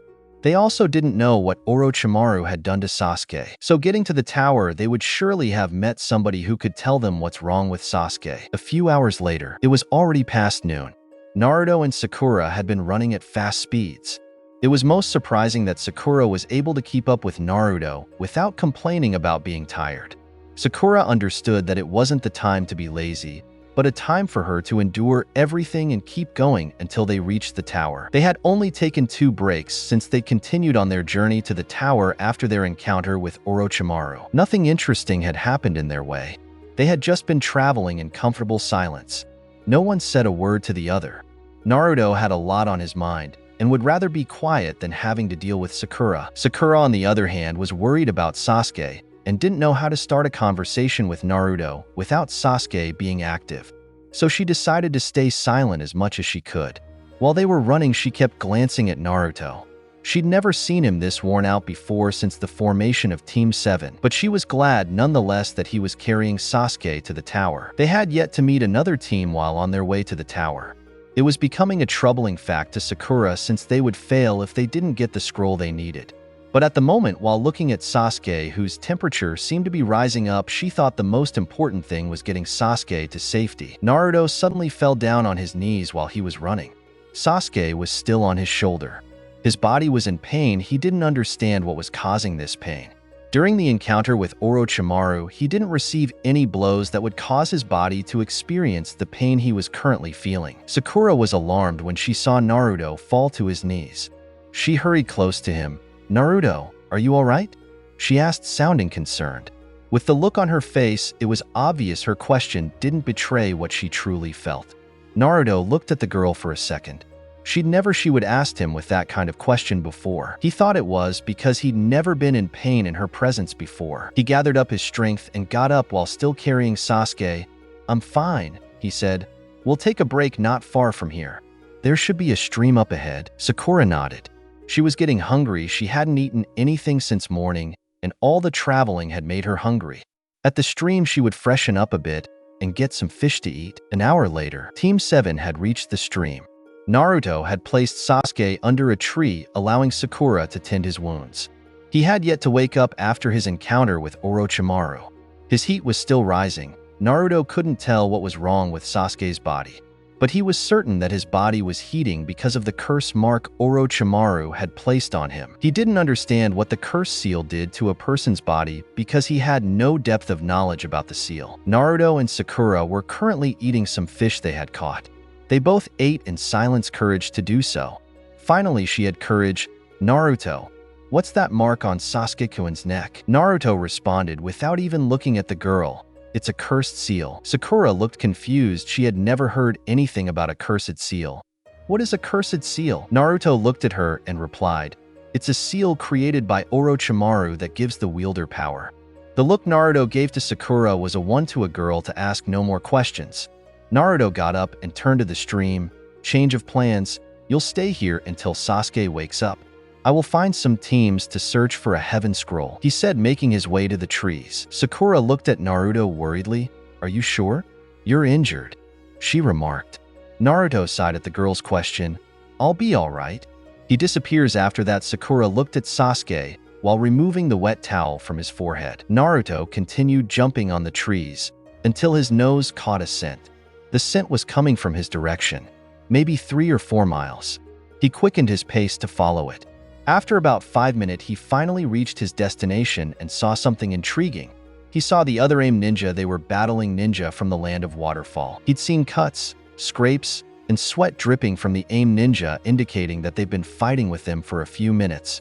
Naruto saw the stances and flashbacks emerge from his, causing him to grip his head in pain. The stances, breathing style, and the fights with the upper moon made it clear that these 3 might have the same technique as him and the other 3.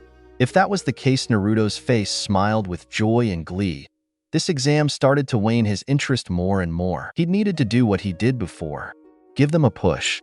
The AIM nins were beginning to tire out due to the energy they've used fighting against their enemy. They were starting to lose their strength and were about to be defeated when they felt something touch their back. They turned around and saw the person who insulted them in the first round. "W, what are you doing?" a blue-haired girl says while looking at him in confusion. hate, tiredness, and wariness towards him. Naruto didn't anything for a moment before saying, "Giving you a little push." He stated before pushing them, making them charge forwards to the Takinins. At first, they thought he was sending them to their deaths, but they felt a sensation they've never felt before as fastened the pace and grabbed their kunai or sword. While the voices in their head kept chanting, "Use it. What are you for? Use it." The voice kept booming in their head. They shifted their stances. The Takinin thought that they had gotten a good chance of striking them down. But the Aim-Nins switched their stances as the voices in their head kept getting louder and louder. "What are you waiting for? This is your chance to use it. So use it." Water/mist breathing. Shifting flow/water wheel. The two males dashed forward at an alarming fast pace, cutting their enemy's head off. The girl created a wheel made of water. She came at him at a fast pace. He didn't have time to block the attack as he was horizontally cut by his shoulders. The three Aim-Nin was shocked by their results. They looked at the person who helped them. They narrowed their eyes at him as if demanding him to tell them what he had done to them. "What did you do us?" A boy with gray combed hair asked warily while holding a kunai. Naruto looked at them before saying, "I gave you a push." He stated, "This didn't ease their nerves. You know what I mean. What did you give us?" The gray-haired shouted as the other two pointed their swords at him. "It wasn't me," Naruto admitted while pointing his finger at them. "It was all you. That power that you displayed was your potential," he stated while they put their weapons down, still looking at him in confusion. Naruto sighed. "The power you used was hidden inside you. It was at its boiling point when you fought those Takinins. All I did was give you a push, and that broke the bubble," he said while pulling out a spare Earth Scroll he stole from another team he massacred. "How about a trade? I'll trade my Earth Scroll for your extra Heaven Scroll." The Aim-Nins were surprised that he knew that they had an extra Heaven Scroll, but they couldn't say no for an answer. They wanted to pass this exam to please their lord back at their home and wanted to make him proud. "Deal. Dan, give him the scroll." The blue hair told her teammate who was by her right. The blonde seemed reluctant at first, but took out the scroll of heaven, and both him and Naruto threw it to each other, catching it. Naruto took the scroll and placed it in his kimono. Then he did something that surprised the Aim-Genins. He slightly bowed. "You have my apologies for calling you weak. If I had known you that you had this kind of power, I wouldn't have assumed you weak. You have my apologies." The Aim-Genins were off guard by this statement. The last thing they thought he would have done was apologize. Naruto walked away before looking back at them. "I look forward to seeing you three at the finals," he said before disappearing. "We got the scrolls we needed, let's get to the tower," the gray-haired man said while walking to a tree. The blonde was walking, but stopped to look at his other teammate who still stood there, looking at the area where the guy was standing. He smirked and decided to tease her. "Wow, are you falling for him?" he teased before receiving a punch to the gut. "Hard. Don't be ridiculous, Dan," Nora said, but had a huge blush on her face. Nora turned around and looked amused by the scene before being serious again. "Come on, you two, let's go." They both nodded and jumped to the trees, while Dan still rubbed his stomach. Naruto returned to the area to where his teammates were resting. He made it there, only to see Sakura with her hair cut, Lee on the ground while his teammates were one a branch, Team 10 fighting Otonins, and feeling Sasuke's dark power. Naruto sighed. Today was not his day. He looked at the corpse from the village of Takigakure burned corpse before disappearing and appeared in the middle of the, making everyone stop and look at him. Sakura looked relieved to see her other teammates. "Naruto yo dash." She stopped mid-sentence as she saw the corpse he was holding, making her look petrified. Team 10 looked horrified. The Otonins and Team 9 were a little irked by the sight. Naruto ignored them and looked at Sakura, who looked beaten and bruised. "Sakura," he stated, "what happened here? I returned for 9 minutes and this place is full of weaklings and annoyances." He ignored the glares being shot at him. Sakura quickly got out of her petrified expression. "Huh? Oh, those Otonins arrived, saying they were after Sasuke-kun." She couldn't help but feel nauseous looking at the corpse Naruto was holding. "Naruto, what is that?" she said while pointing her finger at the body. "A corpse," he replied impassively. This earned a sweat drop from her. "I meant, who is that person?" she repeated. "A core from a Taki team who were arrogant, thinking that they could take me on by themselves. In return, I burned them alive," he stated as he dropped the corpse. Ignoring the disgusted looks from Team 10, he looked at the Otonins in boredom. "Why are you after Sasuke?" he questioned while crossing his arms. "Why would we tell you anything?" The man covered in bandages questioned. Naruto didn't say anything, but knew he wasn't going to get any answers that easily. He grabbed his sword and charged towards them. He swung at the Dosu, but he dodged. He swung his left to hit him, but Naruto blocked it with his arm and punched Dosu in the face, sending him flying. Zaku tried to hit Naruto from behind, but Naruto ducked and sidekicked his left side, sending him flying and land towards the ground roughly. Kin used her Sanbon and tried to hit Naruto with them. He removed his sword out of his sheath and blocked the Sanbon coming at him. Naruto was about to use one of Jutsus when a dark aura emerged behind Sakura. He looked behind and saw Sasuke was standing up. His body was covered in marks and his Sharingan was active. Sakura looked at him afraid while Sasuke looked at her. "Sakura, who did this to you?" he said, looking enraged. Everyone was either surprised or scared by the power Sasuke was unleashing, except Naruto, who only looked amused by this aura. "It was me. What are you going to do about it?" Naruto had looked at Zaku. He was an idiot, but he sensed it again. "Seriously, that aura?" Naruto smiled widely. Some of them looked a little creeped out since he never smiled. Sasuke ignored Naruto smiling and charged at Zaku. Zaku tried to take out Sasuke's entire team with one swoop, maximum air cutter. He shouted while pushing his hands out, making large sound wave at Team 7. The air pushed some pebbles around while Team 10 was ducking underneath some bushes, and Dosu was protecting himself by the wave. Zaku didn't see them and thought he took care of them. "Ha! Blew them all a dash. Was that it?" Everyone looked at Naruto and were in shock. Naruto stood there. His kimono was ripped on the front, showing his chest, only his back remained the same. His left sleeve was torn halfway to his arm, and his hakama was ripped, showing half of his right leg. Either then all that there wasn't a single scratch on him. Not one. Zaku was about to use his jutsu again, but heard a noise behind him. He turned around and saw Sasuke holding Sakura and putting her down on the ground. Sasuke blitzes and appears beside Zaku. He punched him in the side of his face, sending him flying and landing beside Dosu. Sasuke did some hand signs at a fast pace. Katon, Hausenka, Fire Style, Phoenix Fire, Sasuke muttered. He shot 4 fireballs at the Otonins. Zaku used the sound to erase the fire, but were hiding shuriken in the fire.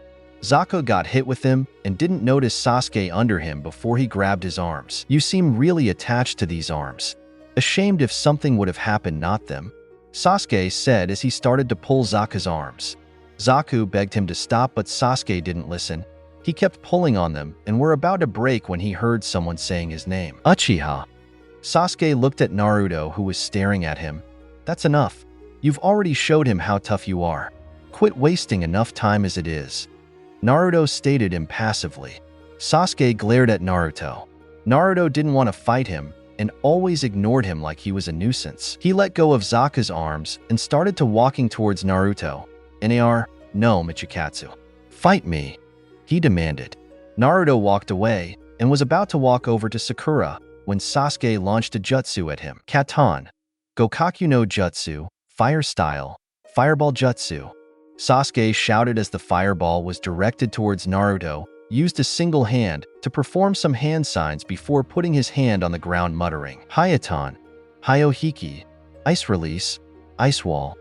A large wall of ice blocked the fireball's path as it hit the wall, creating a dent towards it. Before Sasuke could run towards the wall, a mirror appeared in front of him. "Haiden, Makio Hyosho, Secret Jutsu, Crystal Ice Mirrors." A fist came out of the mirror and punched Sasuke in the face, sending him to the ground on his back. Everyone was in shock after the ice jutsus. Sakura was more than shocked seeing the mirrors that Naruto used. "It's just like those mirrors that Hunter Nin used," she said aloud, gaining looks from them. "I'm warning you, Uchiha. This is your final warning." Naruto snarled as he got out of the mirror, glaring at Sasuke. Sasuke got up by quickly and charged towards him. He tried to punch him, Naruto, but grabbed arm and shirt. He lifted Sasuke and throwed him by his back. Sasuke did a flip and landed on his feet and charged at him. Naruto dashed forward and tried to punch Sasuke, but he disappeared and reappeared beside him, kicking his left side. Naruto flew and landed on the ground roughly. He was about to stand up only to get kicked in the stomach by Sasuke. Naruto landed on the ground. A little blood spewed from his mouth. He quickly rolled out of the way as Sasuke was about to kick him.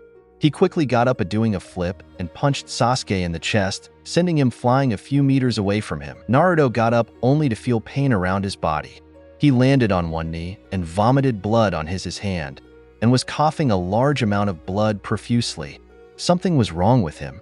Everyone knew that something was wrong with Naruto/Michikatsu. Even Sasuke knew that something was wrong with him. Naruto wasn't well. After his encounter with Orochimaru, he had been struggling because his body was in pain, although he hid it well. Sasuke was confused. Despite his arrogance, he was smart enough to realize that something was wrong with Naruto.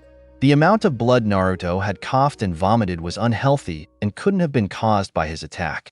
Sasuke fell on the ground as the black marks disappeared from his body back onto his shoulder. He felt a bit of pain on his neck, but it quickly disappeared. He got up again and looked at Naruto before looking away. He was too proud to ask the blonde what's wrong. He went to pick up the scrolls Naruto had dropped. Sakura didn't know what to do now. Sasuke was now awake, she could go to him, but Naruto wasn't well. He needed serious help and soon. She felt relieved as she saw Naruto got up. Naruto grabbed a seal from his hakama. He inserted chakra into the seal. A puff of smoke appeared before showing a heaven scroll. He threw it to the Otonins. Dosu caught the scroll. The Oto team looked at him confused. "Consider it a trade. You leave us, we'll leave you," Naruto stated as he was wiping bloody out of his mouth. The Otonin looked a little skeptical at first before nodding and disappeared. Naruto walked towards his team. They nodded and jumped into the trees, leaving a Team 9 and 10 behind. Later, Team 7 finally reached at the tower just before it started to get dark. They have traveled comfortably without any other team confronting them. The scrolls had a summoning seal inside them. Their scroll summoned Irika, who explained to them the meaning of the scrolls and congratulated them on passing the second test. Irika told them where they ought to be the next exams. The Genins went inside the tower and got inside the area of where everyone else were. Naruto looked at the inside of the hall. The deadline had passed and all the Genins were gathered around in the room. It was only those who passed the second exam. The only people Naruto found to be interesting were Sabaku no Gaara, Rock Lee, Team 6, Aim and Kusanins, and Otonins. The other half were annoyances. All the Jounin senseis were all in the room. The Hokage was also sitting on the chair. Beside him were Anko and Ninja. Above the balcony where behind the Hokage stood there was also a statue that showed arms holding a ram seal. Looking at the balcony and where they stood, Naruto could tell that the floor that they stood on was used for fighting, while the balcony was for the spectators. Anko stepped forward. "Congratulations on passing the second test of the Chunin exams," she said, looking around the room. Many Genins had passed her test. She hadn't expected this many to pass. "The Hokage will now explain the third exam," she said, giving the Sandaime Hokage to address the Genins. Everyone looked at the Hokage to hear what he was going to say. The Hokage cleared his throat and spoke. "Before I explain the exams to you, I would like to tell you the true meaning of the Chunin selection exams. Why do we have allied countries taking the exam at the same time? Even some neutral countries." He paused to let them think before answering his own question. "To promote friendship among countries, to raise the standard of shinobi. Do not be confused, this exam is war." The Genin grew confused and tension rose within the large room. If we to turn back at some point in time, all of us would be fighting other countries over who would rule. This wasteful fighting. For the third exam, lords from all the countries, as well as leaders of your villages, will all be watching your fights. You will fight with your life on the line, not to protect your homeland, but its prestige. If your country is seen weak, you'll lose clients. If you're strong, you'll gain clients, bolstering your homes. If your country is as strong, it will also send a message to all the nations. The Hokage paused for a moment to catch his breath. "Isn't there another way to protect the village's prestige without having to risk our lives?" Nora said, getting a few nods from the other Genin. The Sandaime narrowed his eyes at the Genins. "The strength of the country is the strength of the village, such as the strength of the village is the strength of a shinobi. A shinobi's strength is only born in life-threatening battle." The Sandaime replied seriously, "This exam only has a meaning because there are life-threatening battles. Friendship between countries require this. We call this friendship excising." The Hokage said as a man shunshined next to him and bowed in respect. "Allow me to explain the rest of the third test. Hokage-sama." The man spoke, looking at the Sandaime Hokage. The The Hokage nodded and went back to his seat. The Jounin turned to face the Genins. I am Gecko Hate, the proctor of the third exam. The Jounin introduced himself. There is something we must do before the third exam. The Genins looked at the man. He looked really sick by the way he was coughing. There are to be preliminaries to decide who gets to participate in the main event. The proctor said, "What the hell preliminaries?"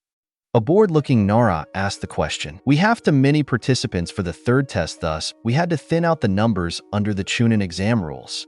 He paused for a moment before speaking. Those who wish to withdraw may step forward. This individual basis, should you quit your team, won't be penalized for it. Kabuto raised his hand and stepped forward. I quit. I'm low on chakra, he said, leaving the hall. Sakura was looking at Sasuke, but gave her that look, making her to not even bother telling him to forfeit because she knew he wouldn't listen. Hate coughed. Is there anyone else who wants to quit? He asked, getting the Genin's attention. No one else came forward. They had come this far and weren't going to go down without a fight. Okay, we have 31 contestants, which means we'll have 15 or 16 matches. The winners will advance to the finals. The rules are simple. There are no rules. The match continues until your opponent dies or knocked out. If you wish to give up, you can forfeit. I will step in if you're the winner or if you continue to beat your opponent. He paused, letting the Genins absorb his words. Now let us see who you'll be matched against, he said, looking at the black screen. This electronic screen will randomly select 2 contestants of who will fight at this time. Now let us begin. The Genin waited for their names to pop up on the screen. Naruto just looked at it blankly. He wished he didn't get someone who'd waste his time. 2 names appeared on the screen, Uchiha Sasuke versus Akado Yoroi. Some felt relieved that they weren't going first. Others were disappointed as they wanted to head it over with. Will the 2 contestants please step forward? The rest of you please proceed to the observation platform above. Hate spoke before coughing. The rest of the Genin present walked up to the stands to watch the first match, but Sakura was still worried about Sasuke until she felt a hand on her shoulder. Looking up, she saw it was Kakashi, who smiled at her. Don't worry, Sakura. He'll be just fine. Sakura smiled and nodded. Right? Kakashi looked over at Naruto and saw that he was calm. Well, Naruto, aren't you going to cheer for your teammate? Naruto said nothing for 2 minutes, using the transcendental world on Yoroi, whose chakra was doing something to his hands. Sasuke better takes this match seriously or he will fail. Sakura looked at him, as did the rest of the rookies. Even the Jounin present were looking at him. What do you mean by that? Ino growled at him. Explaining it to someone like you is a waste of time and breath, Naruto stated, not even looking at her. What was that? She yelled, prompting Shikamaru and Choji to hold her back. Troublesome, Shikamaru muttered. Sasuke and Yoroi stared at each other, sizing each up, but there was a dark gleam in his eyes. Hate looked at them, then announced, first match between Sasuke Uchiha and Yoroi Akado. Begin. Yoroi made a tiger hand sign. You ready? Sasuke took a stance. Let's go. The man's hand glowed with blue chakra, while the other hand grabbed a kunai and tossed it at the Uchiha, so Sasuke responded in kind by throwing a shuriken at the man, and it became a projectile battle. Sasuke gripped his neck all of a sudden, almost like he was in pain, but ignored it and came at Yoroi in a taijutsu battle. Yoroi's hand glowed blue again, and Sasuke noticed that he seemed to be wearing much to his notice. What is this? My strength is weakening, Sasuke thought in exhaustion. Sasuke-kun, look out! Sakura yelled. Sasuke looked up just in time to see Yoroi right in front of him, grabbing his forehead, slamming him down to the floor. Chikura-kun jutsu, chakra absorption jutsu. His hand glowed blue and Sasuke felt his chakra being absorbed. Naruto sighed disappointedly. So that's it. Sakura looked at him. What do you mean? That guy can absorb chakra. That's why I said Sasuke should have taken this more seriously, Naruto reminded. Sasuke glanced at the man. You're absorbing my chakra? Heh, so you finally noticed. But it's too late, Yoroi said arrogantly before he felt a kick to his gut, sending him away from the boy. Heh, so you still have energy left, huh? Sasuke got up slowly. I can't use my Sharingan or any other jutsu, otherwise I'll be exhausted. Yoroi charged at him. Now's not the time to be daydreaming. Before he could try to drain Sasuke completely, he was kicked in the face, sending him upwards off the ground. Lee's eyes widened when he realized what Sasuke was doing. That's my dash. Sasuke appeared behind Yoroi, making his eyes widen. Kagebayo, dancing leaf shadow? Something like that, Sasuke said before wincing as his neck was in pain. But from here on out, it's all original. He kicked the man in his left side, then right, then kicked him down before going to the final blow, Shursher Rendan, Lion's Barrage. He sent the final blow to his stomach, knocking him out completely before landing on the ground himself, but not before sitting in complete exhaustion. Hate walked forward, winner of the first match, Sasuke Uchiha. All right, I knew you could do it, Sasuke-kun. Ino yelled, troublesome. Shikamaru sighed. Sakura sighed in relief. Kiba scoffed, show off. Tenten frowned at Sasuke. He stole that from Lee. Just what I expected from an Uchiha. Niji commented. Lee gripped the bars as he saw Sasuke did his own version of his move. Guy wasn't happy either. Team 6 scoffed. Team Aim, Kusa, and Odo snorted. Naruto looked at him unamused. How disappointing. Orochimaru smirked at the results. Kakashi appeared behind Sasuke and took him away somewhere, much to the others' confusion, but didn't think too long as the names rolled up on the screen again. Kankuro versus Shino. Naruto just watched with a rather bored look. At the beginning, one could think that Kankuro was going to lose, but Kankuro ending up winning the match without harm. Kankuro was a puppet user. Shino had thought his bugs had sucked out Kankuro's chakra. Unfortunately for him, the bugs were trying to extract chakra from was only a puppet. Shino knew that without his bugs being ineffective, he couldn't win this match, thus he gave up after he had failed to see how he could have won. Puppet users dealt with dangerous poison. To Naruto, poison wasn't a problem since he was a demon, he wasn't affected to them. Or the Kyuubi could have countered the poison as well. It would take some time, but there was no way he could die from poisoning. Naruto took this time to talk to his sensei. After entering the mindscape, he saw his master meditating on the ground. Kokushibo opened his eyes to see Naruto looking at him. Sensei, my body was beginning to feel pain and was coughing profusely. Do you know why this happened? Kokushibo stood there for a minute before speaking. It was due to your body becoming a full demon. It had to take a while for you to completely transform into one. He explained to Naruto, who nodded. Naruto left his mindscape just in time to see the next opponents. Sakura versus Ino. Sakura turned towards Ino, who was walking back to the balcony after their little talk. Ino saw the names on the screen and gave Sakura a determined look, to which the girl returned.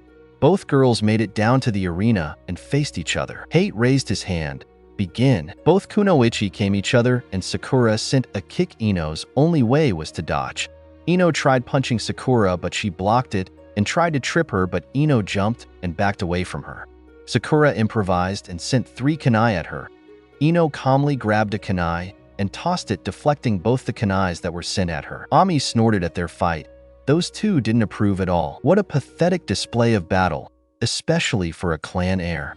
Whoever trained these two are weak, Naruto said, ignoring the glare from Asuma and Kakashi. I smile at him. What are you talking about, Michikatsu-kun? Sakura-san will prevail victorious. Lee grinned. Naruto scoffed at his idea. Kashiwa looked at the two Leaf Nin in anger. Such talentless kunoichi, they bring shame to that name.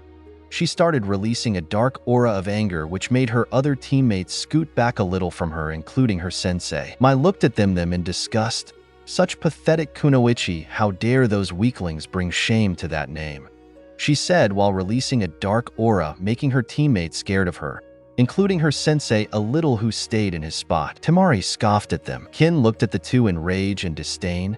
Dosu and Zaku were smart enough to not say anything that might piss her off more and scooted away from her. Troublesome, Shikamaru sighed. The two girls continued their little academy skill, fighting some more, before Ino finally got a jab by punching Sakura's stomach and was about to hit her face, but chickened out and slapped her face. Naruto's eyebrow twitched. Seriously, a slap? How pathetic. Sakura saw Ino's hesitation and clenched her fist. All right, listen up, Ino. Ino blinked. I'm not going to fight with you over Sasuke. Sakura told her. What did you say? Ino growled. I'm not the weak, needy girl I used to be. You're not even on my radar, and you aren't Sasuke-kun's type, Ino pig. Sakura insulted. Ino glared at her. Sakura, you'd better watch your step. Do you have any idea of who you're mouthing off to? Don't press your luck with me, billboard brow. Naruto sighed. He wanted this fight to be over already. Seriously? They went from fighting to name-calling? This is just sad now. Sakura took her headband off, and the two of them had yet another stare down. Why the hell are these two getting so worked up? Naruto said. Kakashi looked at him. He can't see that it's the same way between him and Sasuke. Well, Sasuke is being the one who is always worked up around Naruto. Still, I wonder why Naruto avoids Sasuke whenever he wants to fight him. Ino got what Sakura was doing and took off her headband with a smirk. Heh, I understand. Sakura. Both girls put on their headbands around their foreheads, giving each other a determined look. This time we do this right. No holding back. A fair fight. And I'm going to win. They thought in unison. Both girls charged at each other, sending a punch that sent them both back away from each other until they charged at each other again. Sakura was doing some familiar hand signs. Tiger to boar to ox to dog. Two clones appeared on each side of the pink kunoichi. Just a plain old jutsu? Ino thought in confusion. This isn't an academy class. Do you honestly think you can defeat me with a jutsu like that? She stood still and took a stance. If I look carefully, I can find out which one is the real one. Sakura smirked. I'll send chakra to my feet for a burst of speed. And then, what? Ino's eyes widened when the clones sped up too quickly for her to do anything. So she blocked their attacks that didn't even hit her, allowing the real Sakura to land a punch right in her face, sending her sprawling backwards. Sakura stood up. I'm not some crybaby anymore. You play with fire. You'll get burned. Let's see your best. Ino got up slowly, wiping her face. It's not like I needed your invitation, you know? I'll give you my best, but you aren't going to like it. The girls came at each other once more, sending a punch only for them to grab hold of each other's fists and send each other flying back, but not before throwing shuriken at each other that canceled out. Lee was impressed with Sakura's skill. No matter how good Sakura is, Ino is just as good. This battle could rage on for quite a while. The fight between the two girls continued, and it felt like the battle was gonna keep dragging on forever. Man, since when did she get this strong? Ino thought, sending a punch. I can win this. I know I can. Sakura thought, sending her own punch. Both fists connected, sending both girls flying backwards away from each other. Kakashi sighed. At this rate, this battle will never end. Hate looked in between the two girls. This has been going on for so long. They've been at it for 10 minutes. Both girls were panting as they stood up slowly. This isn't how it was supposed to play out. How can you evenly be matched with me? Sakura smirked. Heh, I guess you're right, Ino. Your obsession with your looks and hair can't be surpassed. I've been training too hard to worry about that stuff. Ino glared at the comment, prompting her to take out a kunai. You're gonna pay for that. I've had enough of you making fun of me. What an idiot. Shikamaru said. She's fallen for Ino's trap. She's so riled up by Sakura, there's no telling what she'll do. Oh man, I hate it when she's like this. Choji said. Naruto wanted this worthless battle to be over already. This is taking too long. If that worthless kunoichi wasn't having fun goading with the blonde so much, she should have won. Instead, she's doing something idiotic. Ino did something that took Sakura off guard. She cut off her own hair, shocking Choji and Shikamaru. Heh, you'll think that'll help? Sakura smirked. Shikamaru's mouth twitched. Oh, I think she's totally lost it this time. That's it. Ino growled, then tossed her hair to the ground. See? I don't need this. Sakura simply stood there with a smirk, not bothered by Ino's outburst. All right, I'll put an end to this right now. Get ready to tell everyone you lost to me, billboard brow. Ino made a familiar hand sign. Could it be? Choji said. Sakura's eyes twitched. If I recall, that sign is… I knew I recognized it. It's the mind transfer jutsu sign. Shikamaru said. Oh man. Asuma scratched the side of his head. That fool. Naruto sighed. She does realize that if she misses, then it's all over for her. What is that imbecile thinking? Look, I know you're frustrated, but that's pointless. Sakura smirked. Oh yeah? We'll just see about that. Ino challenged. Shintenshin no Jutsu, ninja art. Mind transfer jutsu. It's a jutsu that allows the user to take over their opponent's spirit and control their body for a few minutes before discharging all of their spiritual energy and striking their enemy with it, Sakura stated. But despite its power, there are major flaws to this formidable jutsu that makes it extremely dangerous.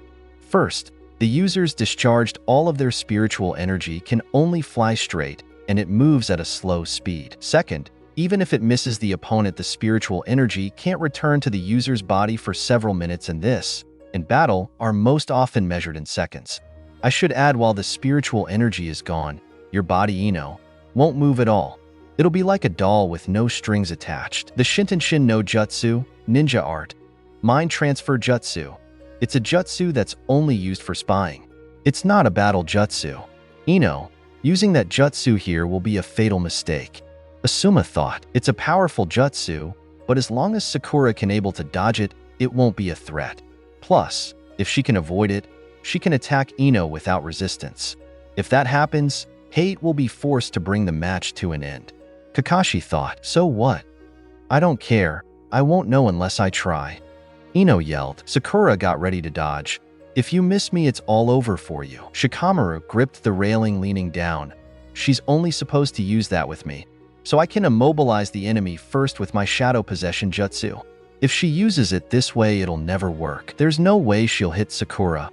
Asuma thought. Sakura took off running. Don't do it. Shikamaru yelled. What a fool. Ami muttered. Shintenshin no Jutsu, ninja art. Mind Transfer Jutsu. Ino shouted. Everyone watched as both their bodies stilled and waited with bated breath to see if it worked or not. Ino's body fell to the ground limp and unmoving. Shikamaru's eyes were shaking. Did it work? Sakura stood there for a minute, then laughed. What an unfortunate choice. Ino? She smiled, lifting her head up. So it's over, right? Shikamaru observed. I can't believe she actually did it. Choji stared down in disbelief. You're finished, Ino. Sakura was moving towards Ino until her feet stopped abruptly. Sakura's eyes widened. No way. You fell for it, Sakura. Ino lifted her head. Ha! I finally caught you. It can't be. Sakura's eyes were shaking. I'm afraid it can. All those hand signs earlier were just a distraction to fool you, to trick you into running into the trap I've laid before you. And it worked. Now you can't move at all, can you? You're being held by a special rope that's being held by my hair, by chakra poured into it. Ino smirked. Sakura grunted. Now that you're trapped, I can take over your body and make you forfeit the match. Ino did the same hand signs as before. There's no way I'll miss with this jutsu now. Ami was surprised by this, but still smiled with a mocking grin. So losing was just an act 2. Shikamaru theorized. Shintenshin no Jutsu, ninja art. Mind Transfer Jutsu. Ino used the jutsu and took control over Sakura's body and smirked. Looks like I win. Sakura. She moved to raise her hand, only to stop midway and grip her head in pain, confusing everyone. What's going on? Lee yelled. Naruto spoke to Lee without looking at him. Sakura's trying to fight back. What? But how? Lee looked at him. Simple.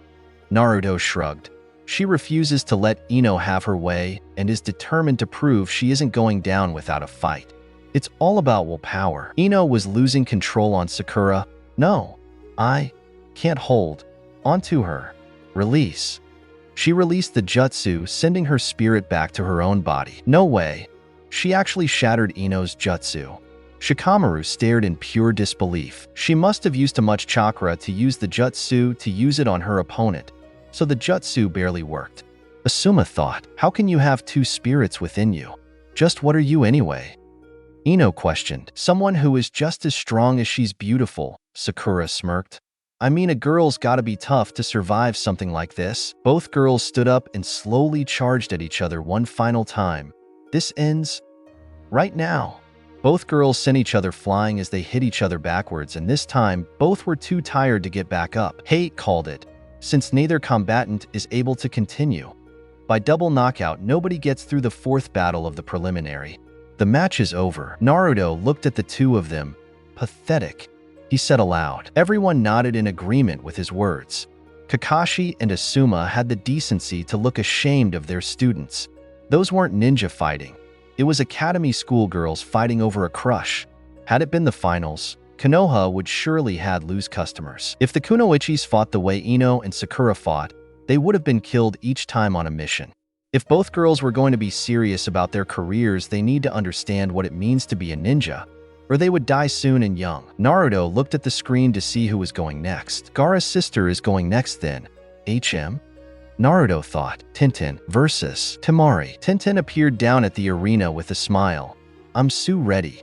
After watching that last match, I'm fired up. Temari stood there with a smirk. So, there is another genin from Sunagakure, Niji observed. This should be interesting to watch. For the 5th match, Tenten, Temari, get ready. Hate told them. Both girls eyed each other, waiting for the match to begin. Begin. Tintin jumped back instantly. All right, Tintin, keep her guessing. Lee cheered. Go for it. You've got the power of youth. Guy yelled. Naruto, who was standing near them, twitched his eyebrow in annoyance. How annoying. What are you waiting for? I did say to begin.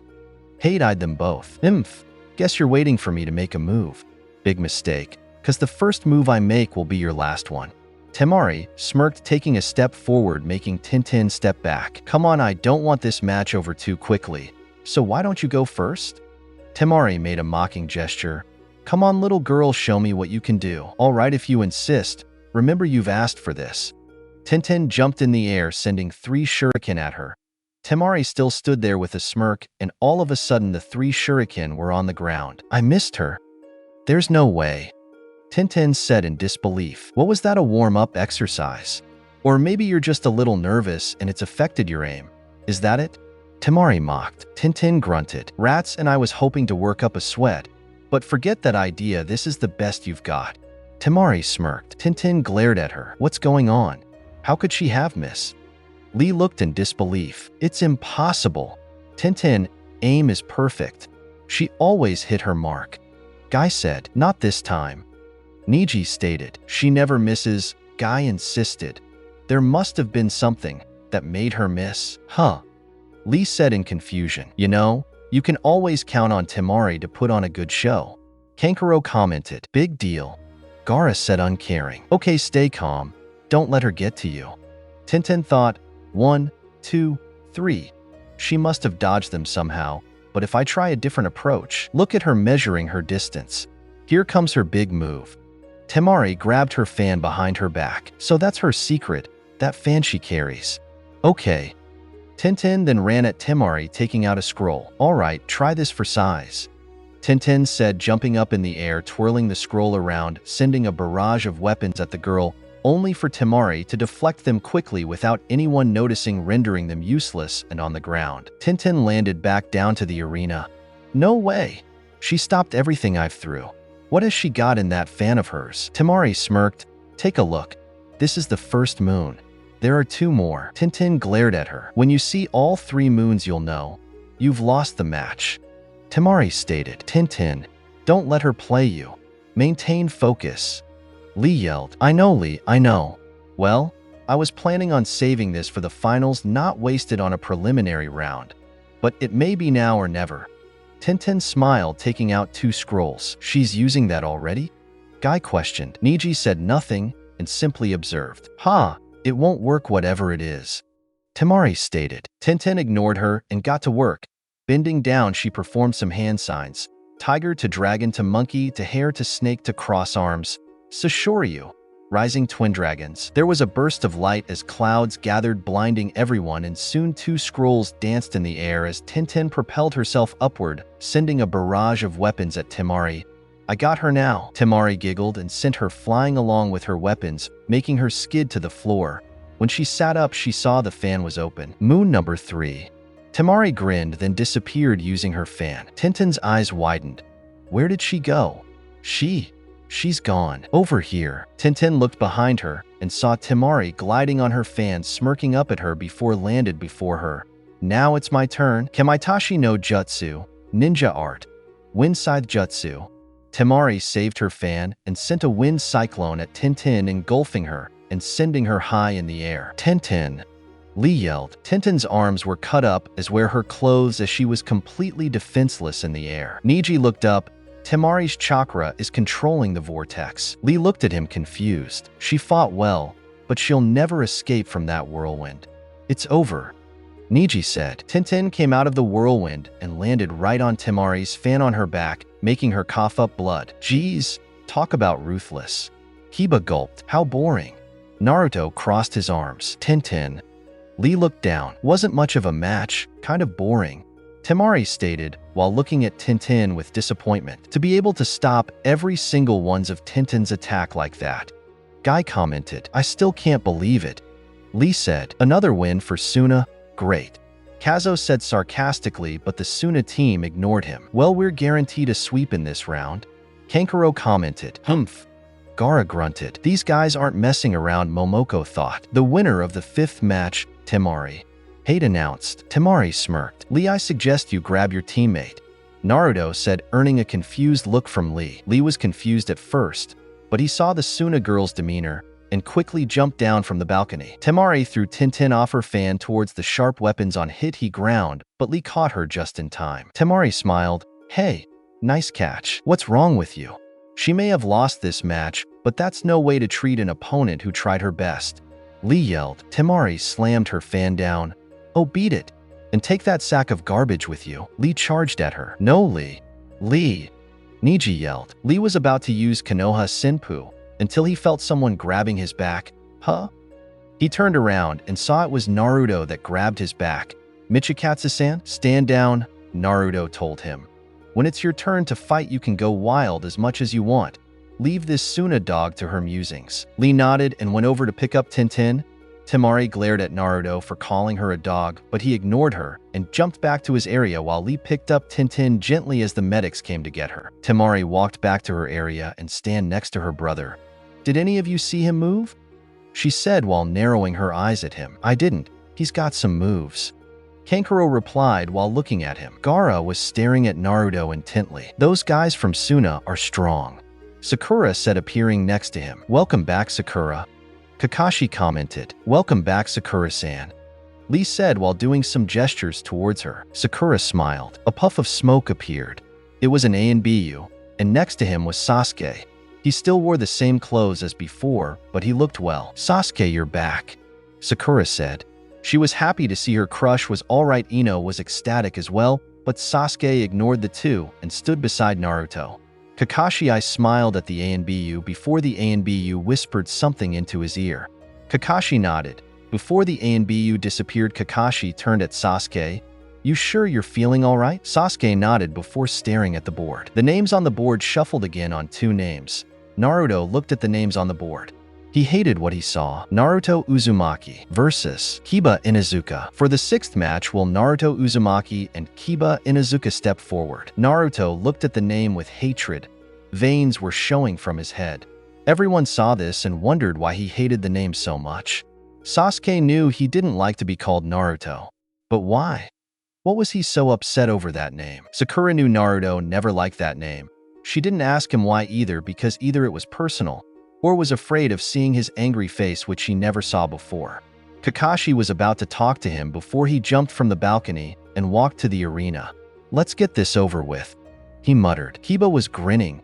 He felt confident in his abilities. With all the training he has been doing, he believed that he could defeat Naruto. He knew how Naruto fought ever since they were at the academy. He believed in his own abilities. With Akamaru by his side, he could beat anyone. Are both fighters ready? Hate said. Kiba nodded. Naruto gave no response. Hate took the silence as a yes. Begin. I'm going to take you down, Naruto, or Michikatsu, or whatever your name is. Kiba spoke aloud with a confident grin. Akamaru barked, agreeing with his master's words. Naruto made no sign that he heard Kiba's words.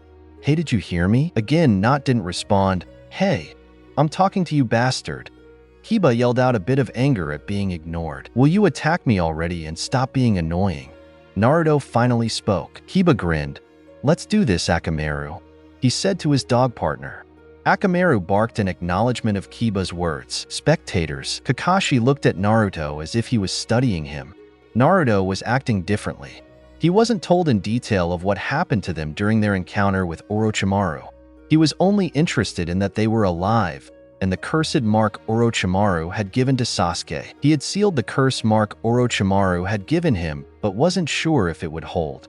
Looking at Naruto, he could tell that something was wrong. He looked at his 2 genins, Sasuke, Sakura. Sasuke and Sakura looked at their sensei. What's wrong with Naruto? Sasuke shrugged, while Sakura looked at her sensei in confusion as they saw nothing wrong with him. Kakashi sighed, seeing their responses. Did something happen to him during his encounter with Orochimaru?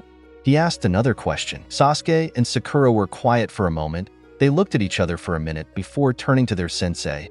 I think you should ask Naruto that question, Sasuke said to his sensei. Sakura nodded in agreement. Kakashi shrugged. He turned back to watch Naruto and Kiba's fight. Hinata felt a bit excited because she was going to see Naruto fight. She'd never seen him fight ever since they became genin. He was always the source of her strength. She believed that she would fight bravely in her match should Naruto win his match. Shikamaru and the other genins just watched on to see Naruto's fight. They wanted to see what was he capable of with their own eyes. Their senseis said that he was strong and were right, but felt like he was holding back. Fighting floor. Kiba bended down and placed his hands on the ground. Akamaru jumped in front of him. Jujin Bunshin, man-beast clone. Akamaru turned into Kiba. They both looked animalistic compared to their normal selves. Getsuga, man-beast ultimate taijutsu. Fong over Fong. Kiba yelled as he took a spinning form of a vortex. The spinning vortex sped at Naruto at a fast pace. Naruto just stood there with his hands still crossed at his chest. He waited for Kiba's attack to reach him. Kurenai looked at Naruto. What is he thinking standing there like that? If he gets hit, this match is over. She thought, wondering why Naruto isn't trying to dodge Kiba's attack. She knew Kiba's offensive attack was powerful and could cause a lot of damage if it hit. It was almost impossible to block. The only way to escape was to dodge it. She'd never attempted to block the attack. The spinning vortex reached Naruto, and when it was about to hit him, it missed. Kiba hit the ground and continued to spin furiously as it dug through a hole on solid ground. The Getsuga came out again from the ground and charged at him. Naruto, it missed him again. The same sequence continued several times. None of the attempts hit Naruto. Several holes were made in the ground. What shocked many who were watching was that Naruto was still in the same position that he was in. His hands still crossed on his chest while surrounded by many holes. Go Michikatsu Kuin. Ami cheered, gaining looks from other genins, and angry Hinata, amused looks from her team and sensei, angry looks from Sakura and Ino. Ong2 glares from the girls in Kusa, Aim, and Odo. Kiba stopped his attack and returned to normal. His fruitless attacks seemed to have taken a lot of chakra from him because his breathing was slightly labored. Stay still, you bastard, so that I can hit you, he yelled in frustration. He tried the Getsuga again, but the results were the same. Naruto looked at the genin. Is that all you can do? He said, how pathetic. His hands dropped from his chest and he blurred out of sight. He appeared in front of Kiba and kicked the genin in the face, sending him crashing towards a wall. Akamaru had jumped up and didn't flew with Kiba. Cracks appeared on the wall where Kiba had hit. Akamaru barked as he charged at Naruto, looking at bite him. Naruto kicked the puppy by its side, making him hit a wall, shocking everyone. Akamaru! Kiba yelled, seeing his friend. He blindly charged at Naruto. Naruto turned to face the genin. Kiba attempted to punch Naruto in the face, but Naruto caught his hand and squeezed it. On! Kiba cried out as Naruto was crushing his hand. Naruto kneed Kiba on his gut. He let go of Kiba's hand and punched him with his left hand. His right followed another powerful punch, hitting his temple, sending him flying away from him. Kiba was slowly standing up. His vision was blurry and was walking towards Naruto slowly. Naruto removed his sword out of his sheath and stabbed it into the ground, confusing the genins who were watching. He quickly did some hand signs, Katon, Jigaku no Hano, Fire Style, Hellflame. Naruto created a haze of fire and threw it at Kiba's direction. Kiba didn't have time to react as the flames came at him and surrounded him till the flames roamed high to the balcony. Kiba! Team 9's team shouted. Everyone eyes widened when they watched the Inuzuka go up in flames. Hate eyes widened, not expecting this outcome.